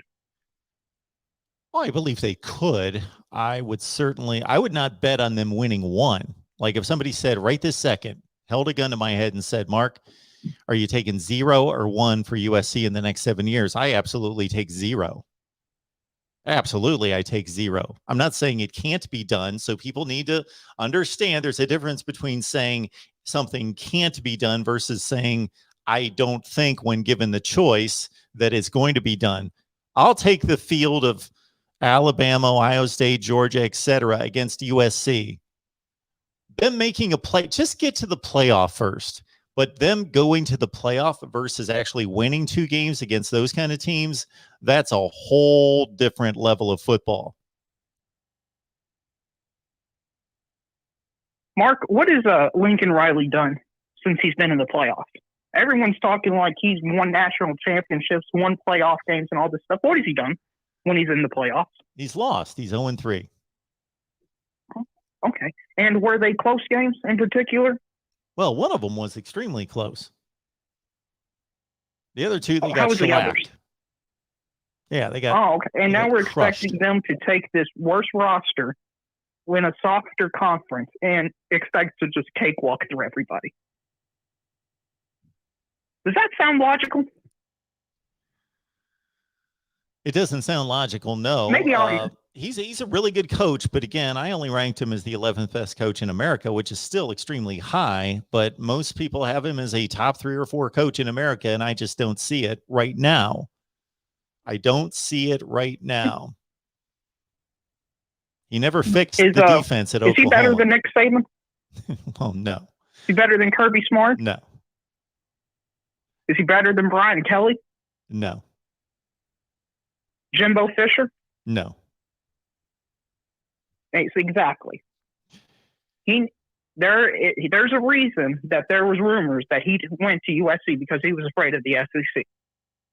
You can only avoid the SEC for so long before you have to play. I hate to blow everybody's minds there, but he's going to find out once he gets USC into the playoffs and they lose 49-7 that they have no shot.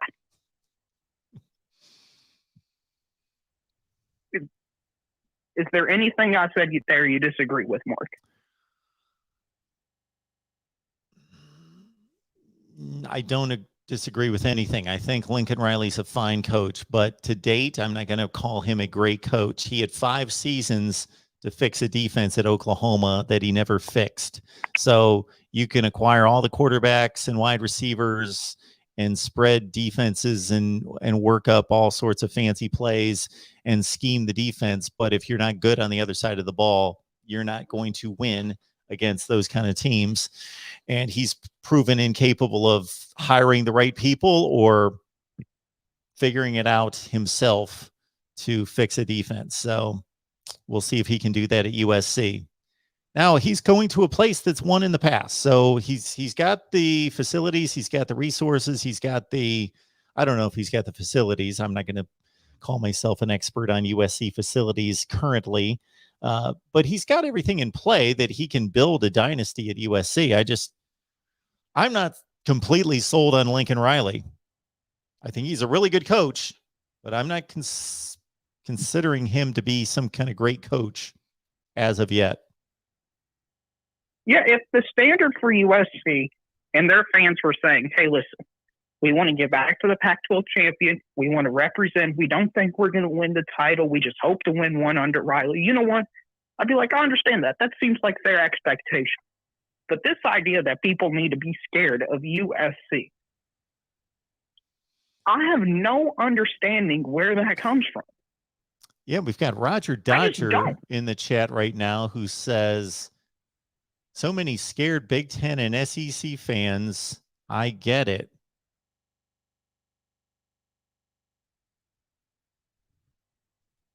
Have they played Bama? They played them in 2016. Have they played Georgia? They lost 52-3. Oh, okay. It sounds like they need to be scared of teams in the SEC. Because you know what, Mark? I kind of hope for this upcoming season that maybe Michigan beats Ohio State again, and then you all face USC in the Rose Bowl and you all beat them 52-7. Just to, kind of give them snap back into reality.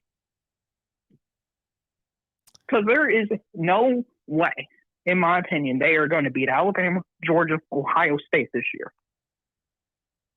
No way. Any team's going to beat them. But especially a Pac-12 team. They just recruit a different caliber of player than the SEC currently. Now, can that gap be closed over time? Yes. But right now, not going to happen. Do you agree with that? Well, I agree. It's completely unrealistic to take a bad football team and make them a great football team that's going to win a national championship in 1 year. I just don't see that happening. I think they'll be vastly improved. I understand that they might win 9-10 games this year. Listen, they might make the Holiday Bowl and beat Clemson, Wake Forest, or some team like that, and that should be a good season for them. And, I'll kind of want to root for them because I think it'd be best for college football. But then you've got these fans like your previous caller who just claims they're going to run roughshod on the sport as if Alabama, Georgia don't exist. It's like, hold on, man. You need to check where you're at in the hierarchy of teams. Now we've got a number of USC people in the chat that think this is some kind of USC hate fest. But the only reason I responded the way I did is because I had some caller who was completely unrealistic and ridiculous in his claims that USC's got these amazing standards and nobody in the Pac-12 can touch us. Well, this hasn't been the truth for 18 years. What are you talking about? You can have all sorts of standards. I could say that my standard is to have the number one show on YouTube. That's my standard. Well, I'm not anywhere close to that, so I can talk about it all day. By the way, that's not my goal. So let's brush that aside. That's not that important to me. But anyway, other things are important to me. But anyway, let's say that was my standard. And it's obvious that I don't. With 150 people online that I very much appreciate and all that, it's obvious that I don't have the number one show on YouTube. Is it possible that someday I would? Yeah, it's possible. But that could be anybody's standard. Kansas could come out and say, our standard is winning national championships. That's fine. You're not living it out. You're not proving it. You can say that all day, that's your standard. And so then he throws out that this is a standard, throughout the history of USC football. And I said, well, that's fine. I said, and took that as a point to be contended. And I was just proving the point that you can go to all sorts of places like Army. That was their standard in the past too. Okay, fine. In the 1940s, Army had a standard of winning national championships. Okay, is that where we are now? No. So USC's got that is exactly right. Yeah, you can take whatever time frame you want. We get into these conversations about all-time this and all-time that, and where these programs stand as elite or not. And I understand we all come from our different perspectives, and most are coming from a ultra fan perspective. This is what makes your calls and some other calls, it's in certain ways good and refreshing, is because you're a Kentucky fan. So your team's out of the mix. You don't have a dog in the fight. You just kind of like, well, that's my team, and I hope we continue to get better. But you're not sitting here, and that's one of the reasons why I've made the comment a few times.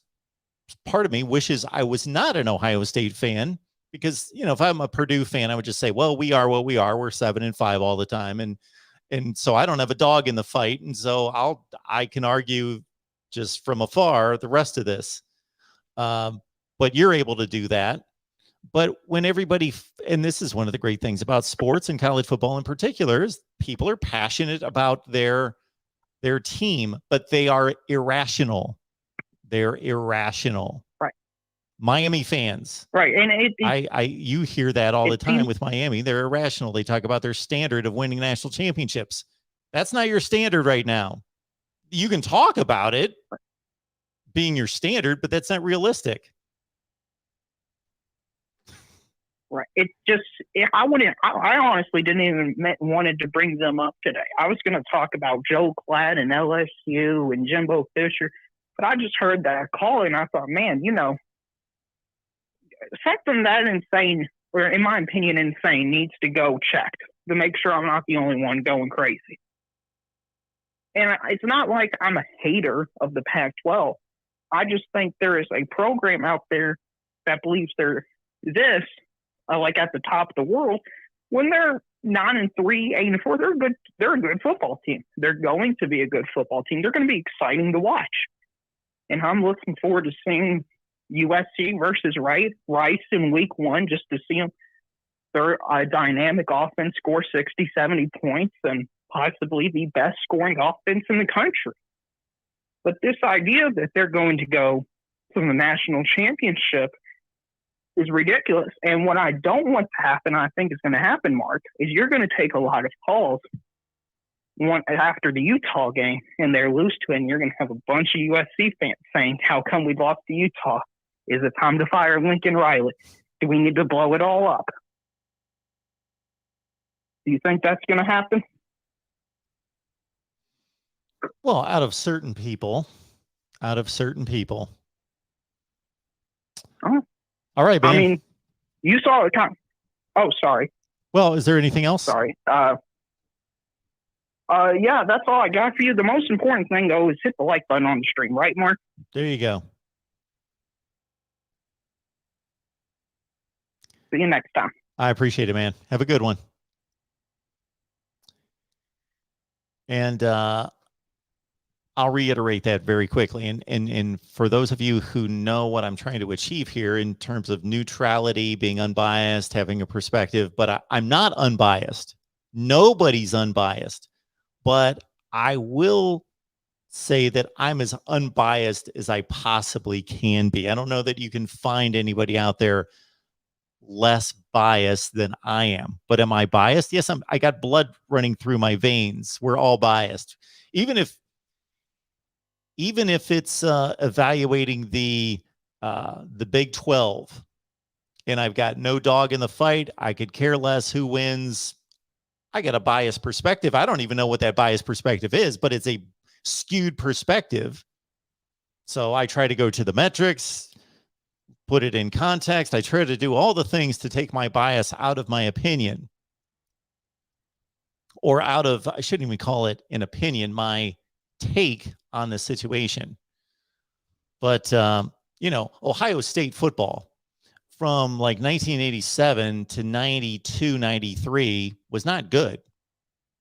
And I had more scarlet and gray running through my veins at that point in my life than at any time. And I loved and had so much pride for a football team that went 6-4-1, 4-6-1, 8-4, 7-4-1, 8-4, 8-3-1. They were good, but they weren't Ohio State good.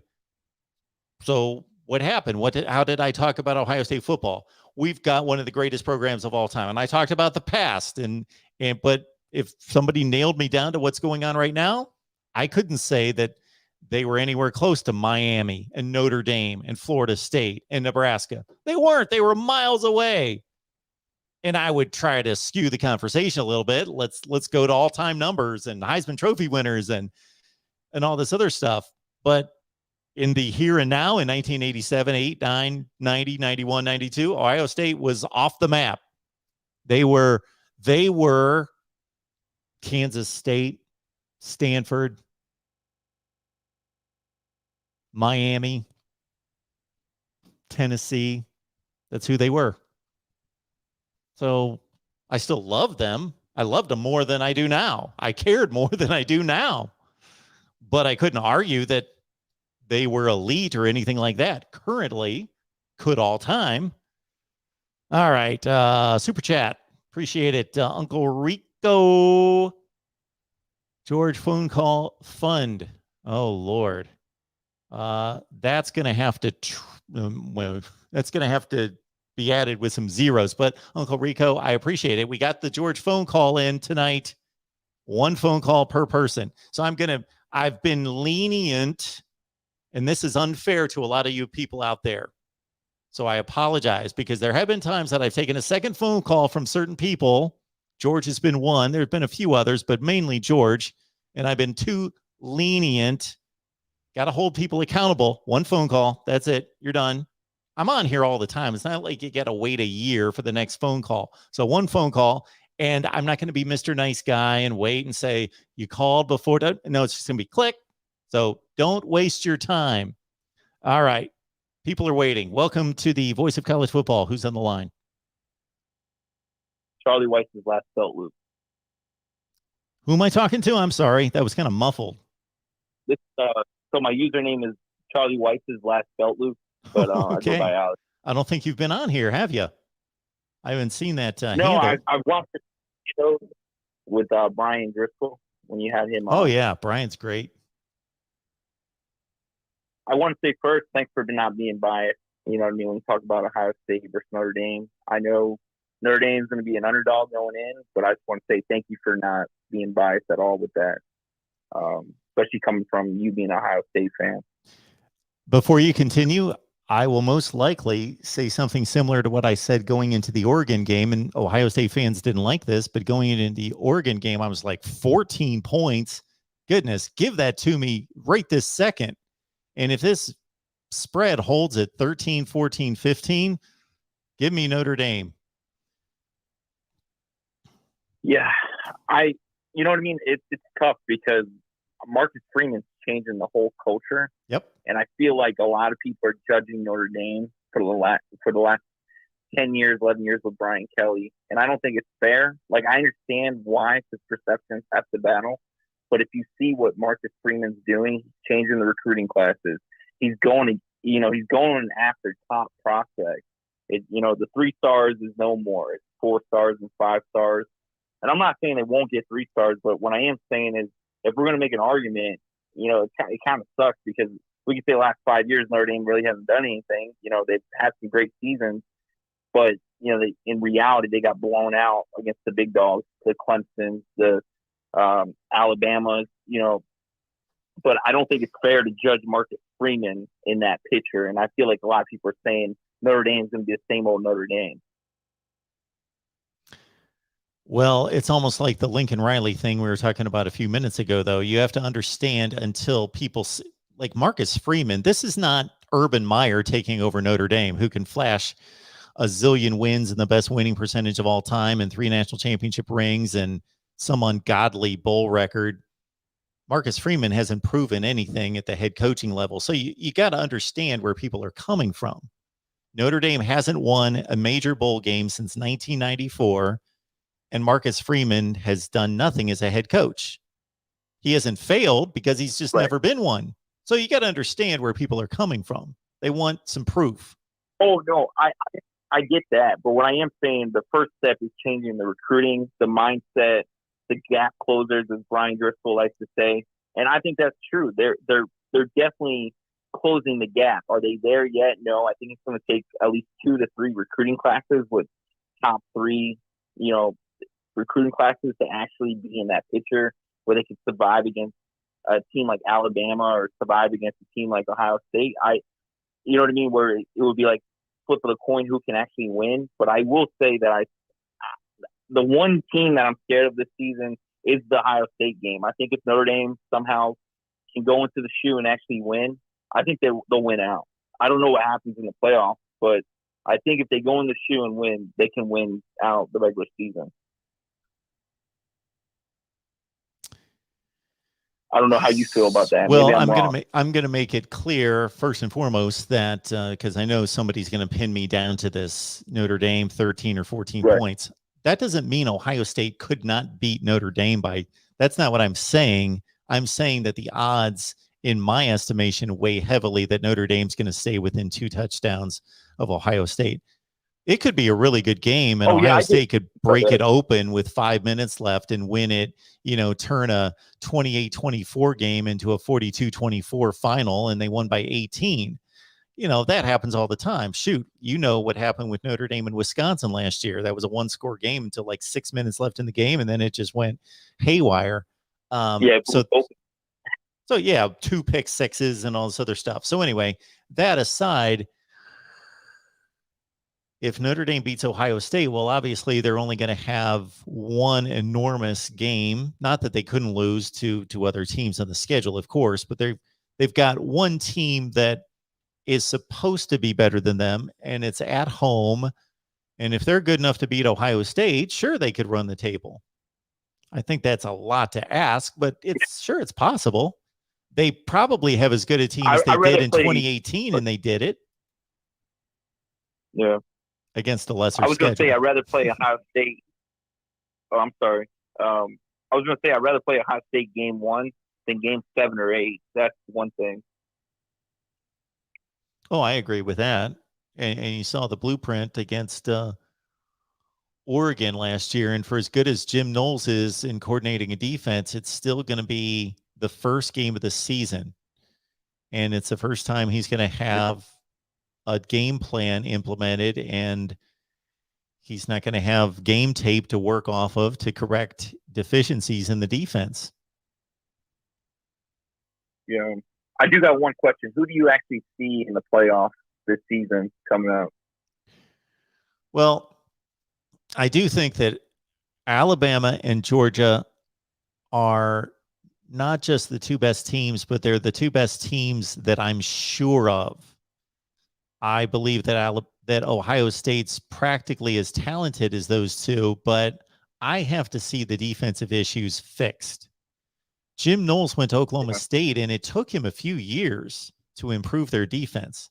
Now he's working with more talented players, but I'm not just completely 100% sold that Ohio State's fixed everything and then they're on that same plane with those 2, but they would be the 3rd one. So I'm pretty confident those 3 teams are going to make the playoffs unless there's an upset loss in season that knocks out an SEC. One of those 2, let's say, gets tagged with a second loss. Like if Alabama would have lost like they did to Texas A&M this past year, then lost to Georgia in the SEC championship game, and people still think they're one of the 4 best teams, but they get eliminated from the playoffs. So I'm fairly confident in those 3 teams. And then it's me trying to search and find another team. And my consideration is going to go pretty much in order: Clemson, Notre Dame, and then some grouping of Baylor, Utah, USC, Wisconsin, Penn State, Miami, Texas A&M. But if you're going to nail me down to 4 right this second, I will throw in Notre Dame into the 4th spot. I picked Notre Dame to go 11-1 and make the playoff last year, and they did that, but they just didn't make the playoff. Yeah. One last question for you. Gotta let me go. Over under Brian Kelly out within 3 years, or do you think he'll be in LSU for a while? Oh, I think they're going to be patient with him as much as an SEC power is patient. So I don't think he can do much wrong for 3 years. Like, I think he could go 7-5, 7-5, 8-4, and he'd still have a job. And then by the 4th year, they'd be like, okay, it's time. Yeah. Well, Mark, thank you very much for taking my phone call. It was great talking to you. Go Irish. Can't wait for week 1. Appreciate the call. Have a good night. You too, sir. Bye. All right. We are rolling tonight here at the Voice of College Football. Who's on the line? It's very appropriate that you should say roll, because it's J-Dub saying roll tide, and I'm not biased. I'm not biased at all. Roll tide. What a wonderful call from USC delusional.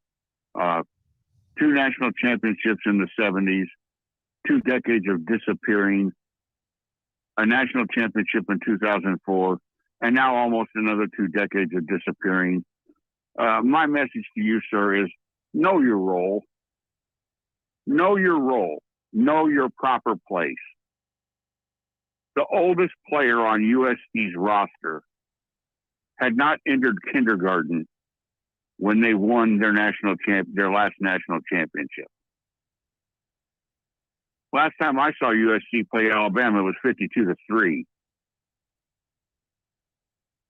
So just, when I think of USC, I think of the Song Girls, and God bless the USC Song Girls. They're the best thing west of the Rockies, the USC Song Girls. God bless them. But, our standard is to win the Rose Bowl. Yeah, you know what? USC probably has a great record in the Rose Bowl because they're playing about 30 miles from their campus. I've always hated that. USC last year, empty seats all over the Coliseum. They're like Dodger fans. They're only going to show up when they're winning. They're never there to back the team in the dark years when you really need the fan support. Is when you're struggling. They're not there. They disappear. They vanish into the California woodwork. It's better for college football when USC is good. It's nice to have a balance on the West Coast, but know your place. I mean, come on. Well, J-Dub, I'm gonna stick up. So I've been hard on USC, not unrealistically hard. I've been fair with that caller, and then since then. So I'm going to stick up a little bit for USC here. So throughout the 70s, so you cite 2 national championships. I would give them a 3rd, actually, and I have, but I know that doesn't count. But I'm not big on national championships. I think they're overrated. But anyway, they are valid to a certain extent. They were dominant program, regardless of how many national championships they won in the 70s. They were as good as anybody in the 70s. It's hard to say who the team of the 70s was. Alabama, Ohio State, USC, Nebraska, Oklahoma, Notre Dame all had ridiculous winning percentages in the 70s. Yes, yeah, you could. Yes, I agree. There are probably 5 or 6 legitimate arguments for a team of the decade. Yeah, I couldn't make the call myself. And you're right. The 80s and 90s, I'm not going to say they disappeared. They had a lot of really good seasons in the 80s where they finished in the top 5 to 10 in the nation and won Rose Bowls. But you're right. They did not win a national championship from 1977 or 8 whichever one you give them there, up until Pete Carroll. So if your standard is just, did you win a national championship? That's not how I look at it. But for 2 decades after that, yeah, they had a rough stretch in the 90s. They had some rough years in the 80s. But the 80s, they were pretty damn good. And then, yeah, Pete Carroll shows up. And to say that they won one national championship and that be the end statement of the Pete Carroll era, I think is greatly shortchanging what they accomplished when he was there. You know, they were dominant. I will use the word dominant. And if there was a playoff, they would have been playing in the playoff from 2003 through 2008. They would have played in 6 consecutive playoffs. And now we know what's happened to them since then. They've been irrelevant unless you're into brand names and all that. If you're talking about on the field, they've been irrelevant. They did have one nice season where they won the Rose Bowl, but they've been irrelevant competing for a championship, national championship, since 2008. So that's just my take on what you just stated. Well, we talk about the playoffs this year. I think it's, you could have a situation where, and oh God, I can just hear the country. The country will just hate this. But you could very well have Georgia and Alabama both in the playoffs again this year. Sure. I'm giving Ohio State a little more faith. I think even if they don't get the defensive things worked out perfectly, C.J. Stroud and his weapons are too much. I think Ohio State wins the Big Ten. And I don't really care who the fourth is because I don't think anybody can play with any of the top 3. And I think Georgia's taken enough of a step back that I think it's Alabama and Ohio State, one of those two. You hate to say that. I myself don't even like the phrase this championship to lose, but I mean, if you look at paper, who do you think is going to be there? I think you've got to give Bama the nod over Georgia, and you see Ohio State there, but holy cow, 2 more SEC schools into the playoffs. You can just hear the screaming already. Well, you understand why, right? Oh yeah, I understand why. I understand why. As a fan of SEC football, as an Alabama grad, I don't really care. These people crying and moaning. It's where the best football is being played. It's certainly the pros think so. Look at the draft. It's not my fault that you can't get a team your conference can't field 2 teams as good as those 2. But I understand where they're coming from. I understand why. Yeah. Well, I just hope. I used to be a huge baseball fan, and I got sick of the Yankees and hated the Yankees. Now, it wasn't their fault. Right. But I hated the Yankees. I didn't want to see them in the playoffs. I rooted against them. I hated them. If Alabama and Georgia have earned, I always use that term rather than deserve, but if they've earned the 2 playoff spots out of the 4, you're not going to hear me rant or rave or anything about it, just like I did in this past year, because they were the 2 best teams. I wanted them in there. I was fully confident that they were going to play in the national championship game, and of course they did. I don't think it's great for college football. I would love to see other teams participate and get involved. And I say that as an Ohio State fan. And my team's in the inner circle. They're one of the 4 or 5, and I still don't like it. I would like to, like somebody said, made a comment about in the USC chat about, everybody hates USC and nobody wants us to do anything. Well, I'm not rooting for USC, but I'm not rooting against USC. I would like to see somebody in the Pac-12, whether it's USC or it's Cal. I don't care who it is. Every football game west of Oklahoma and Texas has been irrelevant for 7 or 8 years. on the national scene has been irrelevant. So yeah, I would love to see somebody step up for the Pac-12. It would be more interesting for me. Well, I said, since I think you go back to, if I'm not mistaken, you can go back to the year 2000.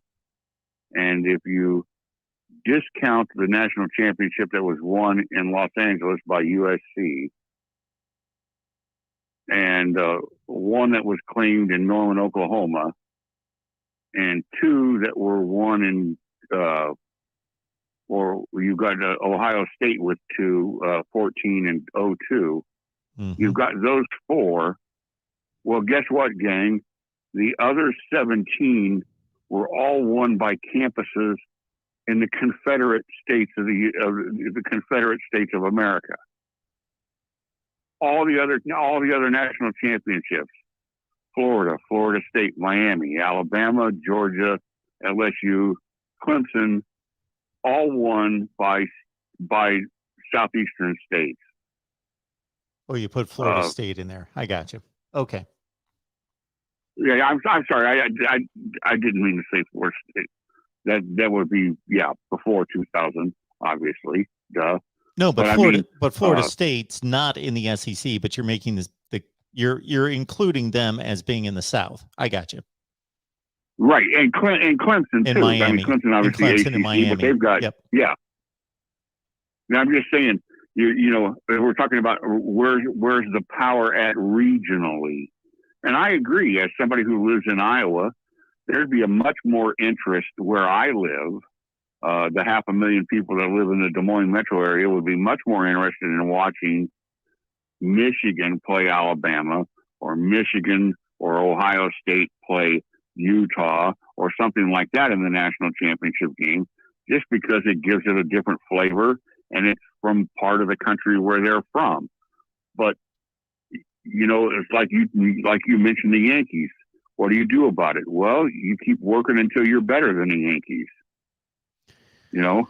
Well, yeah, that's not the best analogy by me, but it's the one that I came up with because the way Major League Baseball is structured, the Yankees have so many advantages over everybody else that the SEC doesn't. $150 million TV contract. Well, yeah, they benefit from being located in New York City. Like if you moved the Yankees to Kansas City, they don't operate as well.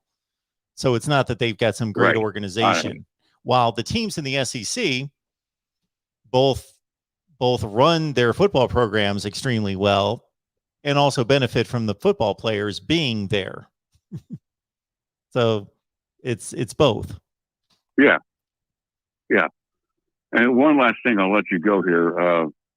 I agree with you completely on Lincoln Riley. As somebody that covers Iowa and Iowa State, I can tell you that Lincoln Riley is 3, maybe 4 plays away from going 0-5 against Iowa State instead of 3-2. Mm-hmm. So Lincoln Riley has never overwhelmed me with his game time management or anything else. I think, to me, the biggest coaching move in the offseason was Brian Kelly to LSU, because say what you want about Notre Dame, he won more games in South Bend than anybody else ever had. And with their challenges for recruiting, he proved he could get just enough talent, but that he could win with it.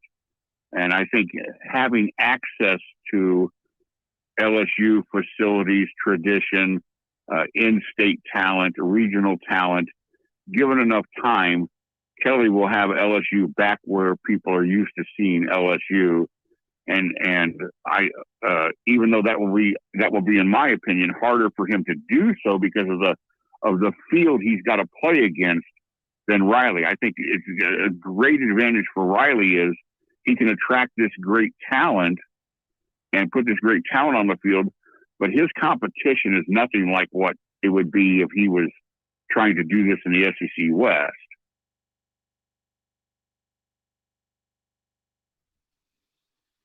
Yes, I'm right there with you. All right, J-Dub. Well, I have taken way too much time. I've broken my own rule. You're good. And I sucked up too much time. But hey, everybody, the thumbs up button. You see the little sparkles. You see the little explosions. Tip your champagne glass. Thank you, Mark. Hit that thumbs up.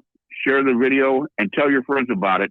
Let's keep this going. J-Dub, thank you. Thanks, Mark. Appreciate it. Have a good one.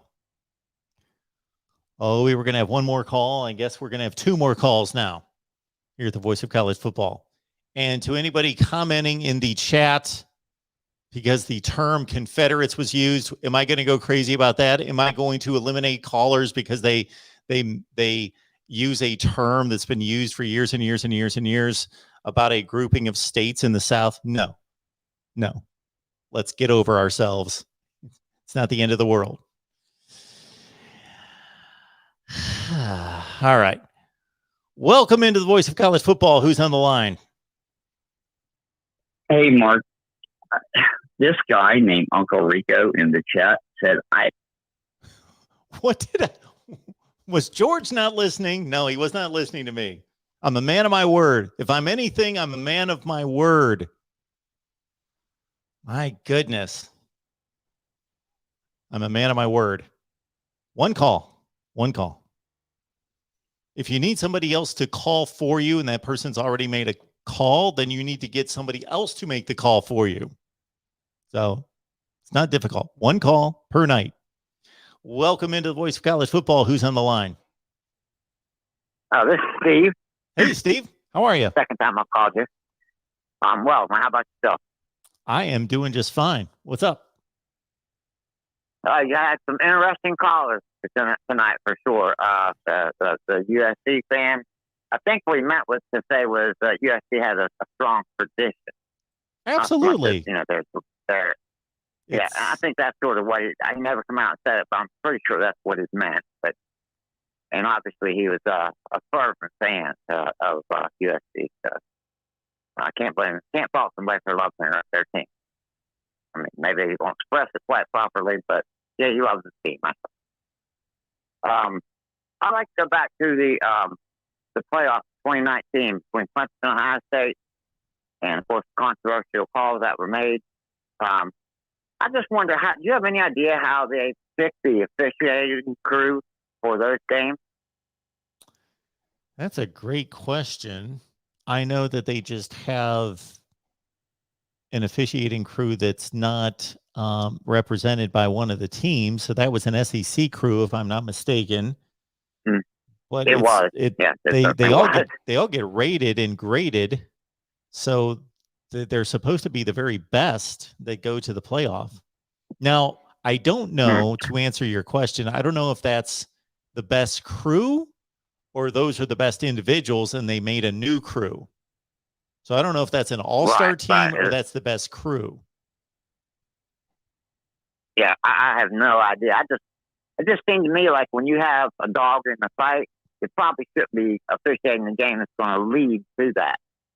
You know what I'm saying? The Clemson, Ohio State. I mean, I honestly believe that maybe I'm wrong, call me crazy, but I wonder, I can't help it, because I'm a huge Ohio State fan. And I have to wonder if they saw how dominant Ohio State was against Clemson, and they thought, geez, you know what? They might beat LSU in the championship game, which they might, not because I think Ohio State was necessarily better than LSU. They're probably as good, I think. But they did have one little advantage, that they had Joe Burrow. They knew what he was like. They probably knew weaknesses. But, you can't help it. You play with somebody for a year, you're going to know something about it. Anyways, so I just wonder if the whole thing, I just wonder if it was on the up and up, because them were terrible calls. They 3 terrible calls.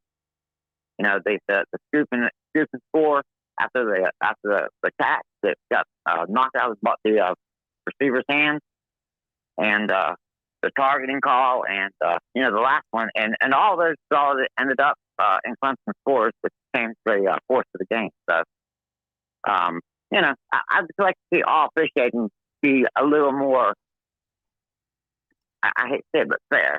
Just seemed to me like that there was, for some reason, that game, I don't know. I mean, it wouldn't be hard to believe if the SEC officiating crew wanted Clemson to win that game. Maybe I'm wrong.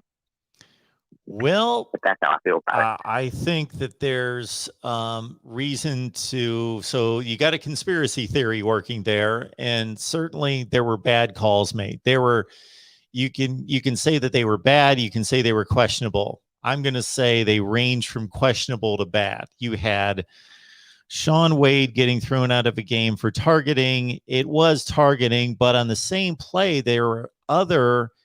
I've seen video of this. I've seen close-up pictures of a face mask that was like 2 feet away from Shaun Wade, where I think Chase Young was there was a face mask. There could have been offsetting penalties on that play if they would have called all the penalties that were presented in front of them. So so you had a bad Shaun Wade, who was Ohio State's second best cover corner to Jeffrey Okudah at the time. So you know how much of a damaging blow that was to Ohio State to lose one of the best players in their defense.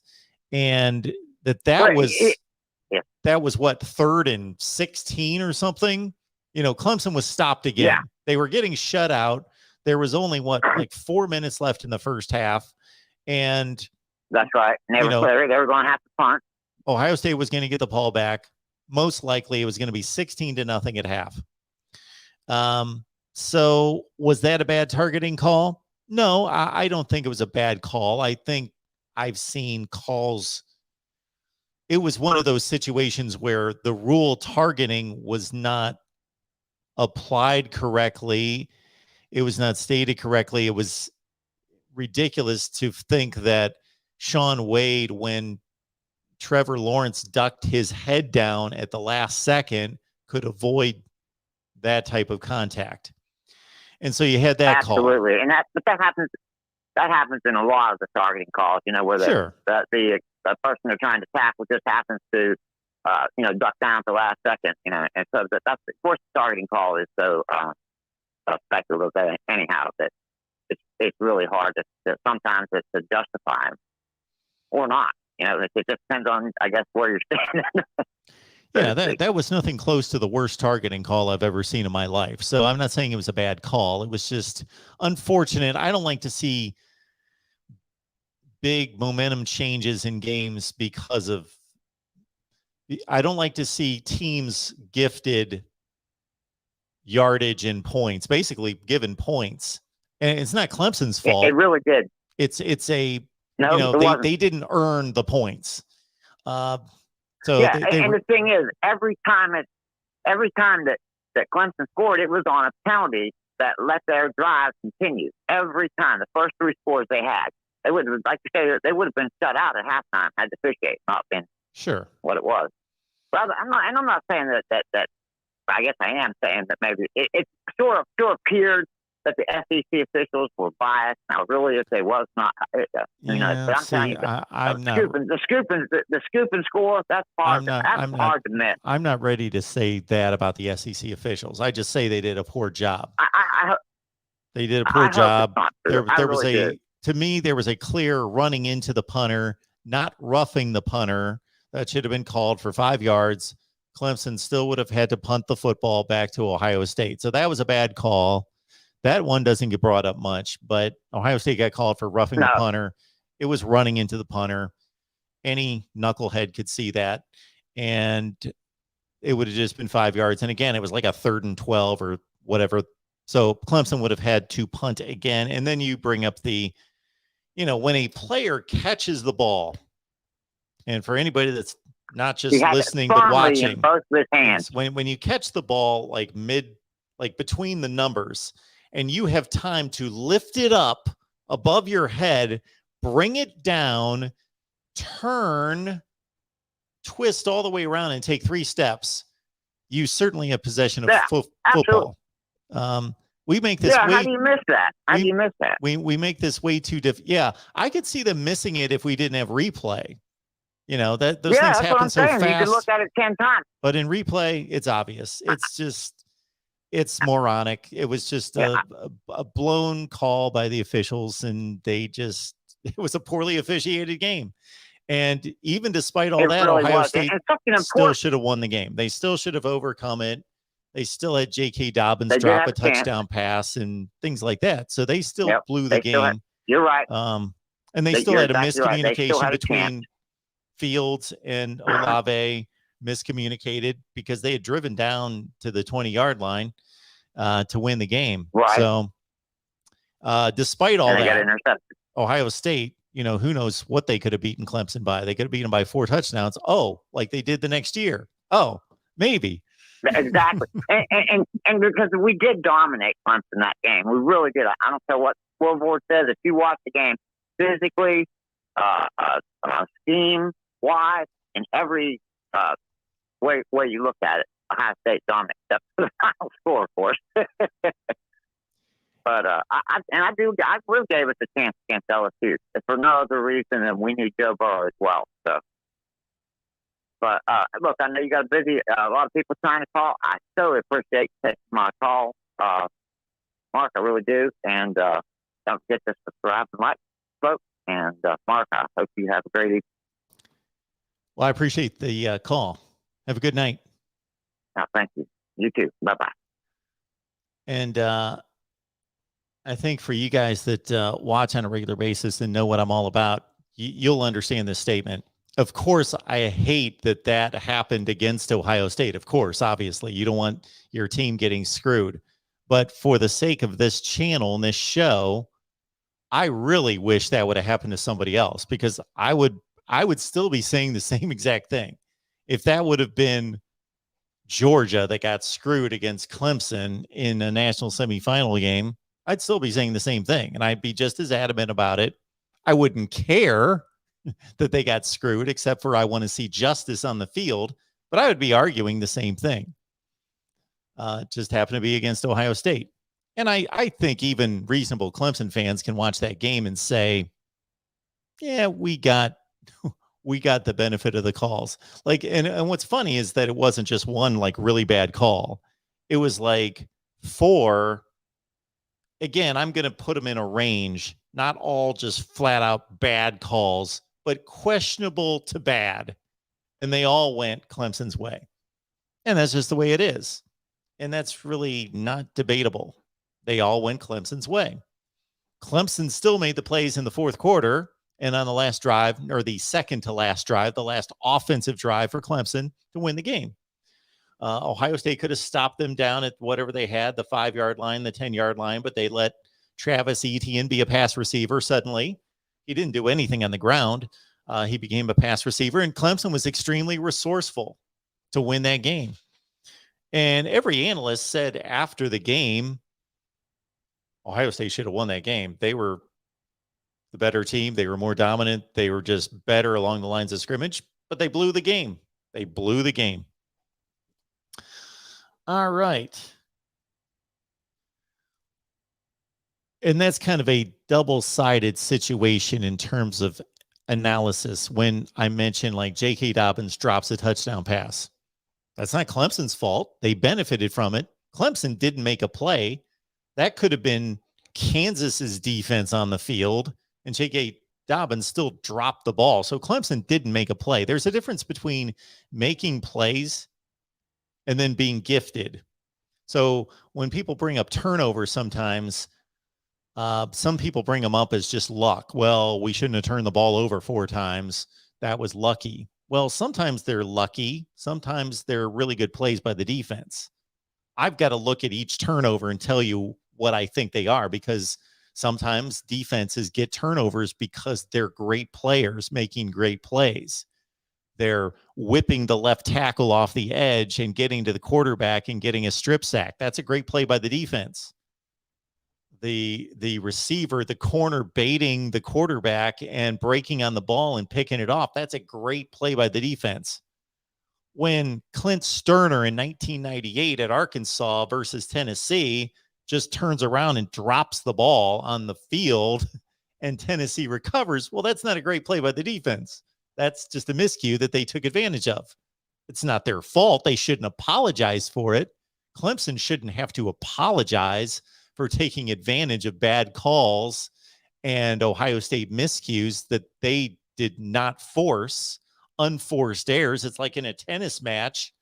If the other dude double faults, we could have had a mannequin standing here and he would have double faulted. I didn't do anything. That didn't prove me to be a great tennis player. He double faulted, but I don't have to apologize for it. That's part of the game. All right. I guess I'm taking 2 more calls right here at the Voice of College Football. Who's on the line? Hey, Mark, this is Ruptured Disc. How are you? Oh, I'm sorry. No, this is Nick Austin. How's it going, Mark? Mick Austin. How you doing? You didn't get my little reference, did you? Or did you not hear me? Well, if you've really listened closely to my stories about my broadcasting career, I get it. I was the same caller who asked you to tell us something personal about okay. you, so that's why. Awesome. Yeah, and I laid it out there. Anyway. You know, we've all had our embarrassing times, and I'm sure I've had them on here. I just was too stupid to realize them, but I sure realized that one. Oh, that's hilarious. Was that part of the reason? I mean, you don't have to disclose all of it, but when is that part of the reason you left ESPN? Is one of your bosses was during one of your promotions, they saw a tape of one of those mess ups, and they were like, "What?" Yeah, no, I'm kidding. I'm kidding. Not quite. So what's going on today? Real quick. First of all, I want to say that you were just talking about the Ohio State Clemson game. I can't remember exactly what the rule is with regards to that fumble recovery that they overturned, but that was. And again, I'm a Michigan fan. Regardless of the rule, even if the rule says it wasn't a fumble, scrap the rule. Just blast it away. It was obvious. I'm pretty sure the receiver caught it, tucked it in, and took at least 2 steps forward. I don't know how you can't say that was not possession of the football, but I guess I'm not in the white and black stripes. But mainly what I wanted to get to here is I was listening to one of your shows a few weeks ago about NIL kind of ruining, maybe not ruining the game, but you were talking about fans maybe protesting the first week or not going to games. And we don't need to go down that rabbit hole, but I was just kind of thinking, people have looked at solutions to just so much money being thrown at players and they can just transfer out and whatnot. I don't understand, and I want to get your opinions on this. I think we're headed towards it. I think boosters are going to start making these players sign legitimate contracts and maybe even multi-year deals. Perfect. Keep going. With some guarantees in there. Yes. Because there's 2 things that are going to start happening. First of all, I hate when people go on ESPN, these loudmouth talking heads that just yell and scream to get views. They don't know the facts. They bring up college coaches are paid so much money and they just dip and leave and all this stuff with no consequences. That's not true. These college coaches might exit stage left real quick because the recruiting schedule is so jacked up that they don't really have a ton of a choice, but they sign contracts and there are penalties in those contracts.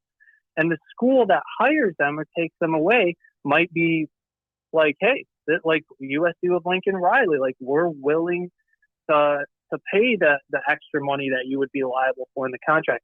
Players, that's a falsehood that coaches can just up and leave with no penalties. That's complete BS. But on top of that, players, coaches do not get after 1 year, you can go to any school you want, like transfer for free. And players have that advantage right now. And on top of that, I think what's going to happen, Ohio State is one of the most recent examples. Quinn Ewers, the money that he got from boosters from Ohio State, they probably feel a little screwed. Now, I don't know what the deal was with him, but you should not, the market will adjust. To get paid a substantial amount of money, sooner or later, people are going to expect results. If these players don't hit the field or develop enough to hit the field, there needs to be some check marks or milestones in those contracts where you need to play a certain number of minutes or something along those lines. But this whole freewheeling deal will throw you $1 million. I don't think that's going to last. Not for very long. Not if these boosters are smart, because they're not just going to shove $50 million down the toilet over 5 years for players who are just going to take their money and leave after a year. All right. Well, I got to say that I agree with your main 3 points, and you pretty much stole my response every time you made another one. So I don't know. The Uncle Rico is making the comment, and a few others, that boosters did not pay Quinn Ewers, but it's my understanding, and again, the chat can correct me if I'm wrong, even if it wasn't boosters. So if there was no Ohio State connection there, so we all know that there are some NIL suitors that will just simply say, this guy's going to be the next, Vince Young. So I just want to latch onto that, and I don't care if he transfers 18 times. I'm just going to be, hitch myself to Quinn Ewers. But others have a intent for him to be a Texas quarterback, an Ohio State quarterback, and I'm going to, give him NIL money based on the thought that, well, he just signed at Ohio State. He just left high school football in Texas, signed with Ohio State, so he's an Ohio State quarterback. But you're right. I would think for those NIL suitors, that's the term I use a lot. I don't know if that's correct, but anyway, the NIL suitors of sorts, that they would put that in a contract to say, yeah, here's your $750,000 contract for as long as you remain the Georgia quarterback. Well, yeah, and if they transfer, like again, maybe people might feel like, well, I mean, if you try to make your player or your star player sign multiple year contracts, other schools might not make them do that with any liability and just give them money. That has nothing to do with the school, though. That's business between a business and a player. Yeah, let me clarify. Yeah, you're right on that. I just kind of skipped a step. I'm just kind of thinking big picture here, just in general. But yeah, that's important. But anyway, as far as that goes, I guess just the main point is, there are going to be players who develop properly, turn into stars, who get massive amounts of money from NIL, probably in the form of contracts. And these boosters are going to get smart, and you're not. We're in the beginning stage, I guess, is what I'm saying. And there will be financial deterrent against top-notch elite players from transferring, regardless of them having the eligibility. Like that is going to happen. I'm very confident in that.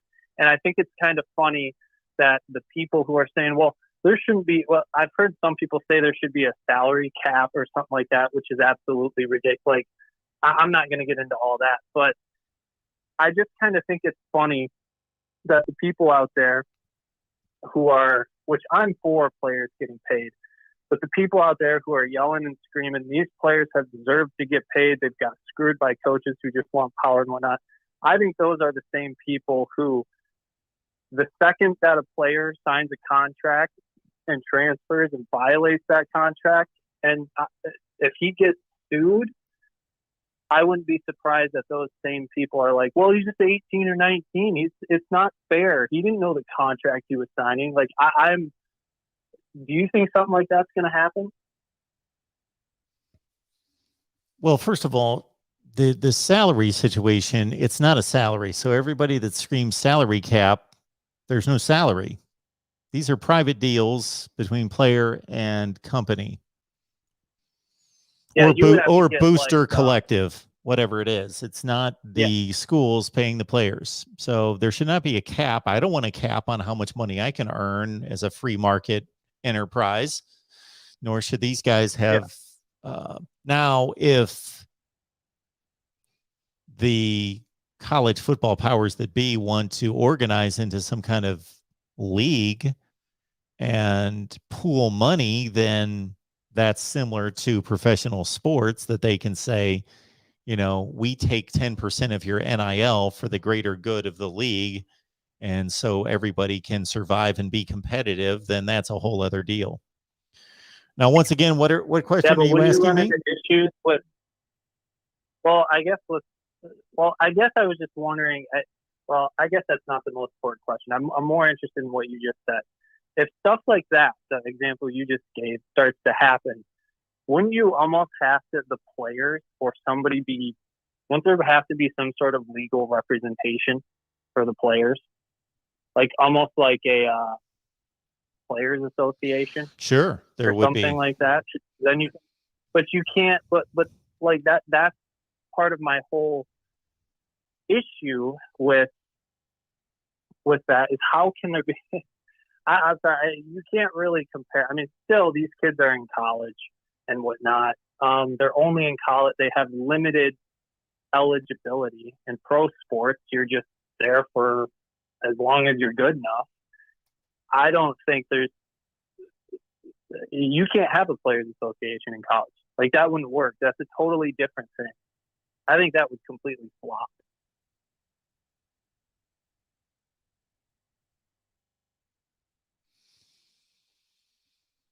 Well, I think that's what Northwestern was fighting for a decade ago, to have some type of unionization. And then have, like, yeah, that would be interesting. Anyway, one other quick point, and then I can let you go here because I know you've been on for a while. We appreciate it. Do you think I've brought up James Franklin before, and we don't need to get too much into this. I guess I'll just say I'm having recollections of those conversations. That's why I chuckled. It's difficult for me to believe with my own two eyes the amount of passes and lack of criticism that James Heat, I guess, if he is on a hot seat, you might as well call it a cold seat. Like, it's not warm enough. I think he signed a 10-year, roughly $70 million guaranteed, like all of it contract. I don't understand why Penn State did that. Maybe they don't believe in their brand enough. Who knows? Maybe they don't think they can get a better coach. But I'm serious. If it like, you look at Ohio State, and Penn State is not Ohio State. Penn State and Michigan are closer, but there are tons of, I mean, look at the flack that Dabo Swinney got for this last year, and they still ended up with double-digit wins, I believe. Mm-hmm. He got just crushed after winning multiple championships. Jim Harbaugh was getting crushed. I mean, absolutely crushed. And part of it is he's a lightning rod. He's a weird dude. I get it. But, like, and here's the other thing I'll say. If and I'm not saying this will happen, if Michigan goes into Columbus this year and beats Ohio State, there will be a recognizable, sizable portion, maybe it's still a minority, of the fan base that will be done with Ryan Day, calling for his head. Mm-hmm. And I don't understand how James Franklin can go year after year. And I don't think it's a coincidence that Moorhead left and all of a sudden he struggles. I don't understand why this guy gets a pass. I think it's clear that he gets afforded a pass at this point. And I don't get it. And I think if you want to say they're going to have a bounce back season, that's fine. I don't think, and you can hold me to this, I would be shocked if James Franklin wins another Big Ten championship. I don't think it's going to happen. Yeah, well, he's got a lot to go through to do that. He's got to get through two programs that are better than his right now, and then a conference championship game. And, you've kind of written my video if there are any signs of Penn State starting down that, if they get off to, like, if they lose to Purdue in week 1 and then they win their 3 or 4 games, then they lose to somebody else and suddenly they're 3-2 or something like that. You've written my video for me that James Franklin, okay, this is time to start to sound the alarms, and hold the guy accountable. Because I think he's done a decent job at Penn State. That's how I'll call it. I'll call it a decent job. He didn't take over a bad program. He didn't resurrect the program, as we talked about. Bill O'Brien resurrected the program, stabilized the program, and handed him a program that was in much better shape than anybody could have ever imagined it being. And all he did was go 7-6, 7-6. So those were large, huge disappointments coming off what O'Brien performed better with less talent and less reason to have talent. And so Franklin goes 7-6, 7-6. Then, of course, they have the great season in 16, 17, 18, 19. They're really good for 4 years. So give him that. Right? They're really good for 4 years. Yeah. Okay. Yeah. And then these last 2 years, they've been, I made the statement the other night when I kind of brushed through it real quickly in my head. I said, Penn State was the most underachieving team in college football last year at 7-6. They should have had a great defense and a good offense. They should have been 10-2 in the regular season, but they underachieved. They went 7-6. And so now I think he's basically survived because some of the things that you brought up, I think I can't confirm them, but they're reasonable that maybe Penn State just they made a decision, and maybe there was a internal fight there that, okay, this guy's not worth this kind of money, but if we keep him, we have to pay him this kind of money because he's going to go off somewhere. And so now we're at the point that I think the recruiting has helped him. So he's had excellent recruiting classes for the most part. Well, and the defensive side of the ball, I mean, they've drafted very well in the NFL too. So, but yeah. I guess, no, I agree. But anyway, I appreciate your time. I think that it's, again, I'm not campaigning for this guy to get fired, but there are so many other coaches out there who, if they had produced the last several years the same results, I mean, you would be talking, fans might even be showing up at the guy's house demanding he get out of there. So we'll see what happens. But I mean, in my mind, if they gave him a huge contract extension. If he has another bad year, 7-6 year, or something even close to 500, he's got to go. I'm sorry, he's got to go. Otherwise, Penn State is not interested in competing for conference championships and college football playoff berths. That's So if they want to keep him on with mediocre results, and they're not serious about football. But anyway, thanks, Mark. I'll let you go. Thanks for the call. Appreciate it. All right. Last up here at the Voice of College Football. And keep in mind, Amazon, please use the link in the description section anytime you shop Amazon. It helps the channel immensely. And I know that tons of you shop on Amazon. So please use the link. It benefits us greatly. Welcome to the Voice of College Football. What's up, Mark? It's DeAndre. How you doing? Hey, DeAndre. Today? I'm doing well. What's going on? Nothing. So, I guess y'all were talking about Ohio State and Clemson a couple of years ago. Yep. That close game. But that's not what I called to talk to you about, because I mean it's over with. Ohio State got the last one. That was great. But I still want to talk about Clemson last year. And the reason why I sent you that video clip of Shipley dropping the ball, and and that goes back to my point, even with you talking about Ohio State and Clemson about 2 or 3 years ago. Little stuff turns around a game. If you go look at the timestamp, there was 6 minutes to go in the second quarter. Shipley's own being guarded by a linebacker, and they hit that catch. He goes in for a touchdown. Clemson very well could have been 12-1 this year. I still think they would have lost to Georgia in overtime. Timeout. But I tell people this all. Go ahead. Timeout, DeAndre. So you showed me the clip from the Pitt game. You sent that to me. Right. That would have made it 14-0. A few minutes before half, like 8 minutes before half. Who was that dropped that pass? I couldn't tell. Shipley. Oh, that was Will Shipley? The running back. Really?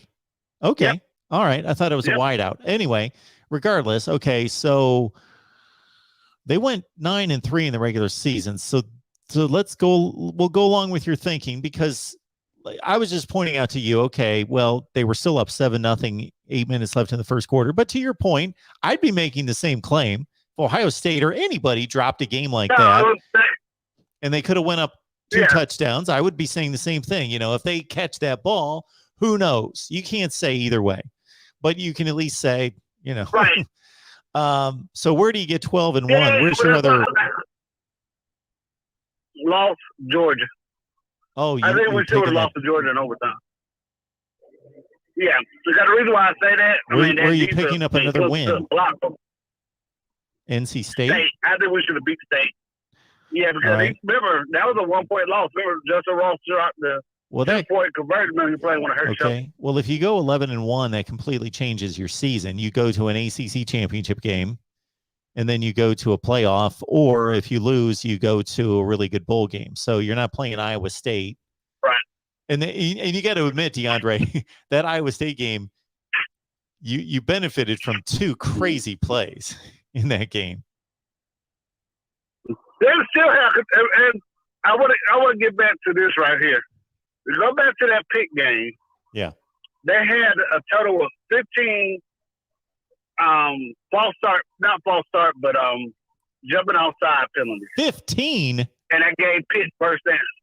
Yeah, there was 15 of them. 15? I'm about to go back. They had 15 false start penalties in one game? Yeah, jumping outside penalties. They jumped outside 15 times that game. 1-5. First down.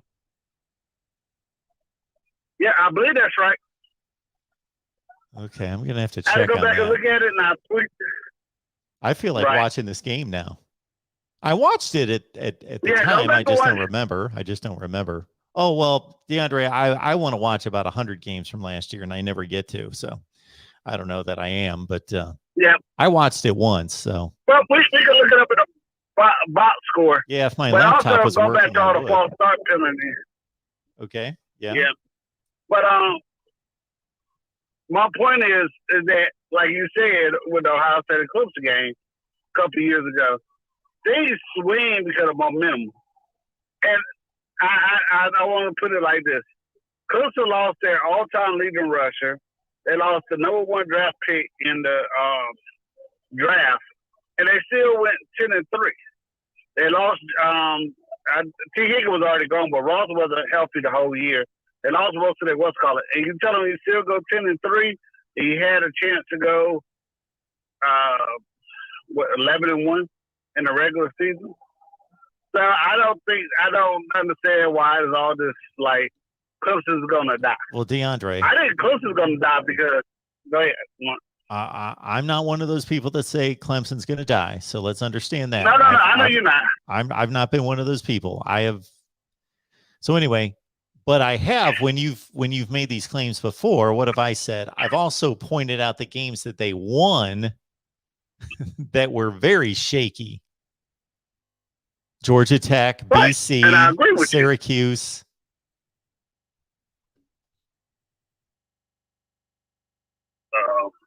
All of them but the Wake Forest game. Let's just be honest. Wake Forest and South Carolina State and UConn won't shaky wins. And I totally agree with that, but the losses were very shaky too.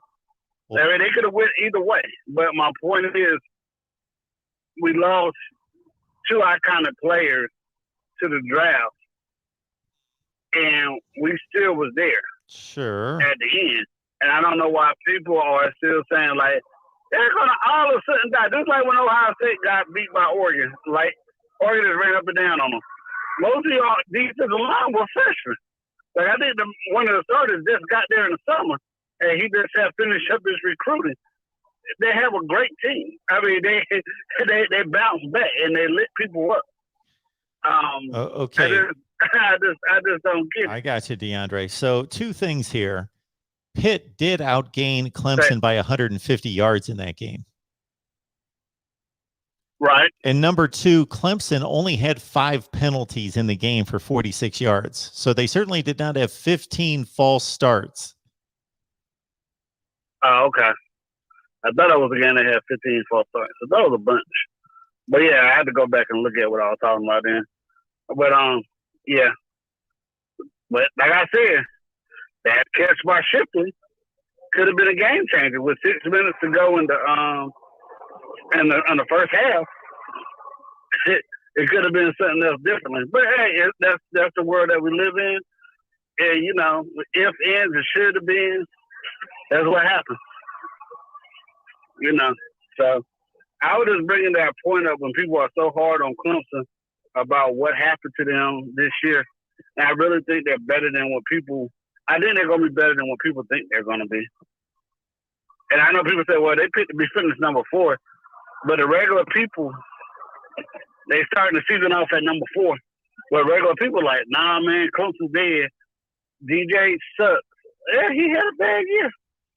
Yeah, he sure did have a bad year. The receivers were really bad.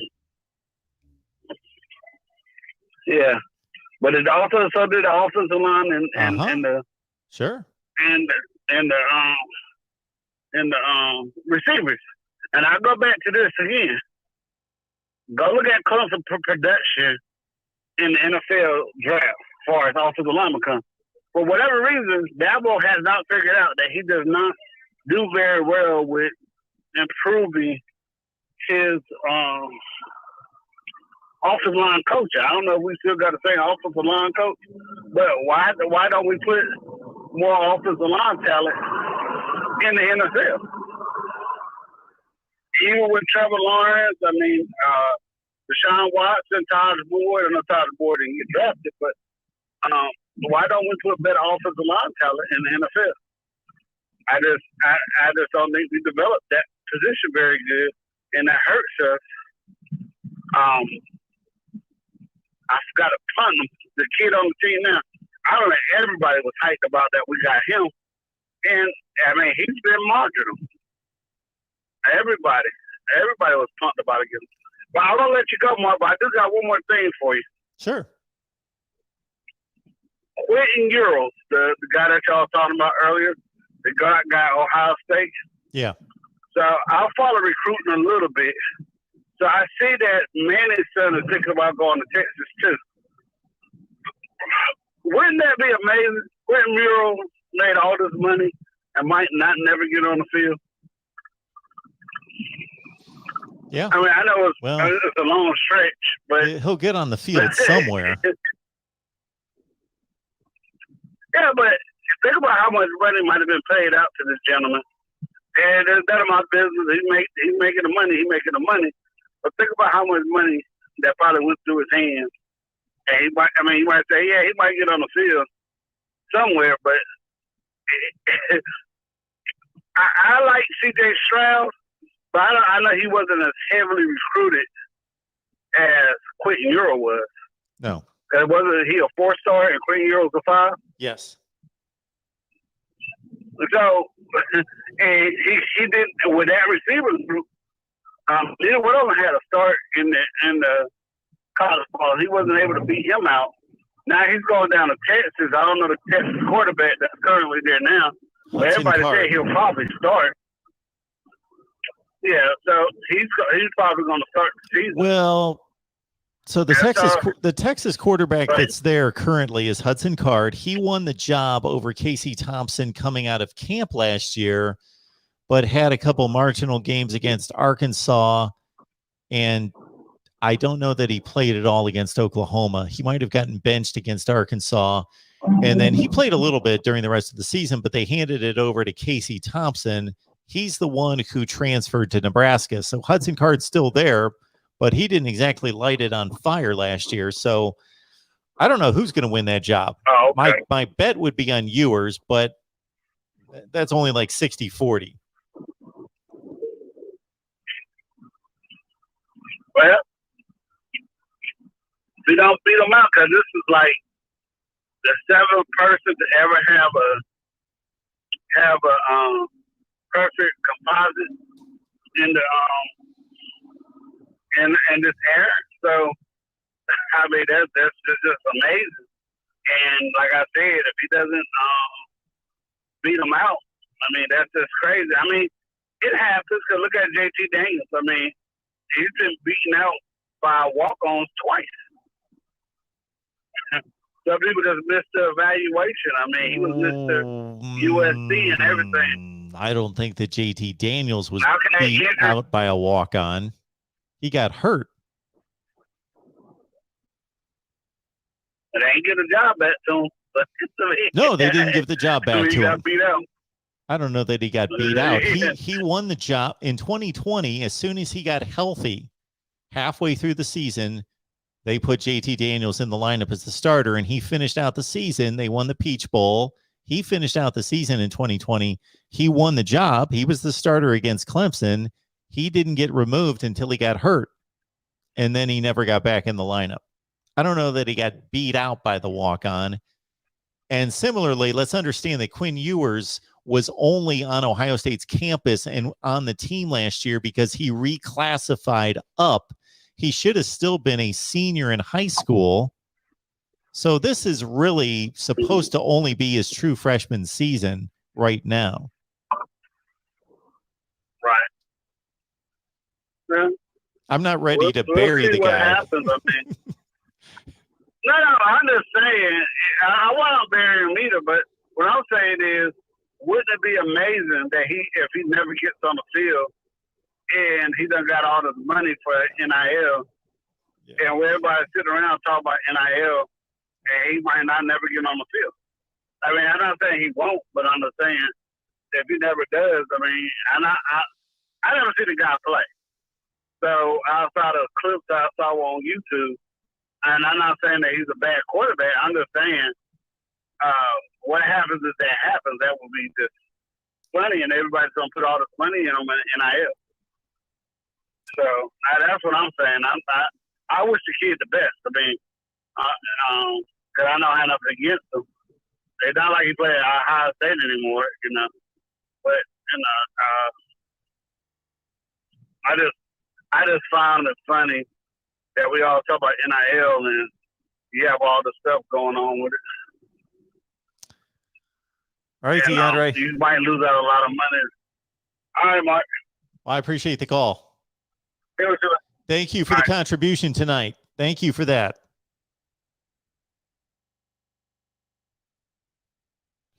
Our man DeAndre getting the job done as always, and I appreciate his contribution. That was so nice of him. And 3 hours and 7 minutes. So I love every minute of it. Appreciate you being here. Voice of College Football. Do all the good things that are going to keep our channel. We just don't want to crawl. We don't want to just sustain or just make it. We need to do better. And thank you so much for all of your help. I've got a couple series I'm about to get rolling on. One that you are aware of, we have released our top 20 quarterbacks, top 10 running backs, top 10 wide receivers. And we're going to continue on through the position groups on both sides of the ball. And also got a number of what I think are interesting topics to fill in the blank of, is this the year? Is this the year that happens? Is this finally the year that this happens? I've got about 10 of those lined up. Just got to cut those videos. They will be released. We will see you soon, whether that's Sunday, maybe Monday, probably. You can count on us by Monday, but possibly tomorrow. We'll see. Right here at the Voice of College Football. Thanks for being here. Shop Amazon using the link in the description section. Man, I just, it would be phenomenal if everyone would use the Amazon link when you're shopping on Amazon. So understand, I'm not asking you to shop on Amazon, but I just know that just like half the country does. So when you do, please use the link in the description section. All right. Other than that, thanks for being here. We will see you next time right here at the Voice of College Football.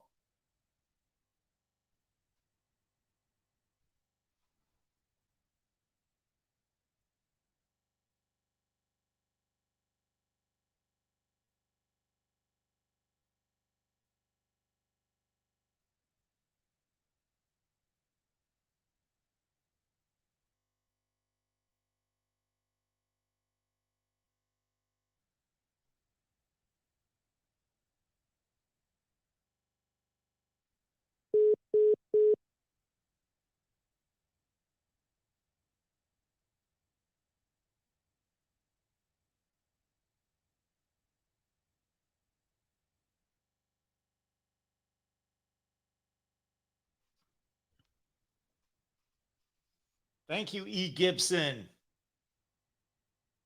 Oh, Uncle Rico, if you're still here, Uncle Rico, you had asked me, and I apologize. It was a super chat. You asked me if I was going to be part of Uncle Lou's 24-hour stream. First of all, I wasn't aware of his 24-hour stream. Number two, I would certainly be part of his 24-hour stream if I'm asked. I'm not going. You guys probably notice I don't call people's shows. Not that I'm too good to call anybody's shows. I just don't have any interest in doing it. So I don't think I've ever called anybody's show. I think I did. Am I just envisioning? Just pretending? I thought I called Pigskin Pete's show one time. He may have to answer that. Or maybe I was about to and I didn't. I was, something annoyed me one time. This was at least 2 years ago. So I may have called one show one time, possibly. Or am I just thinking that I wanted to call? But certainly, Uncle Rico, I'm sorry to answer your super chat, and thank you so much for that. Yes, if Uncle Lou wanted to have me on, which he's invited me on before, and I've had him on here, so we have a good relationship. So all is good with Uncle Lou. But if he's on right now, go enjoy his show if you would like. I'm going to be enjoying other things. But yeah. So we will see you on Sunday or Monday on the Voice of College Football.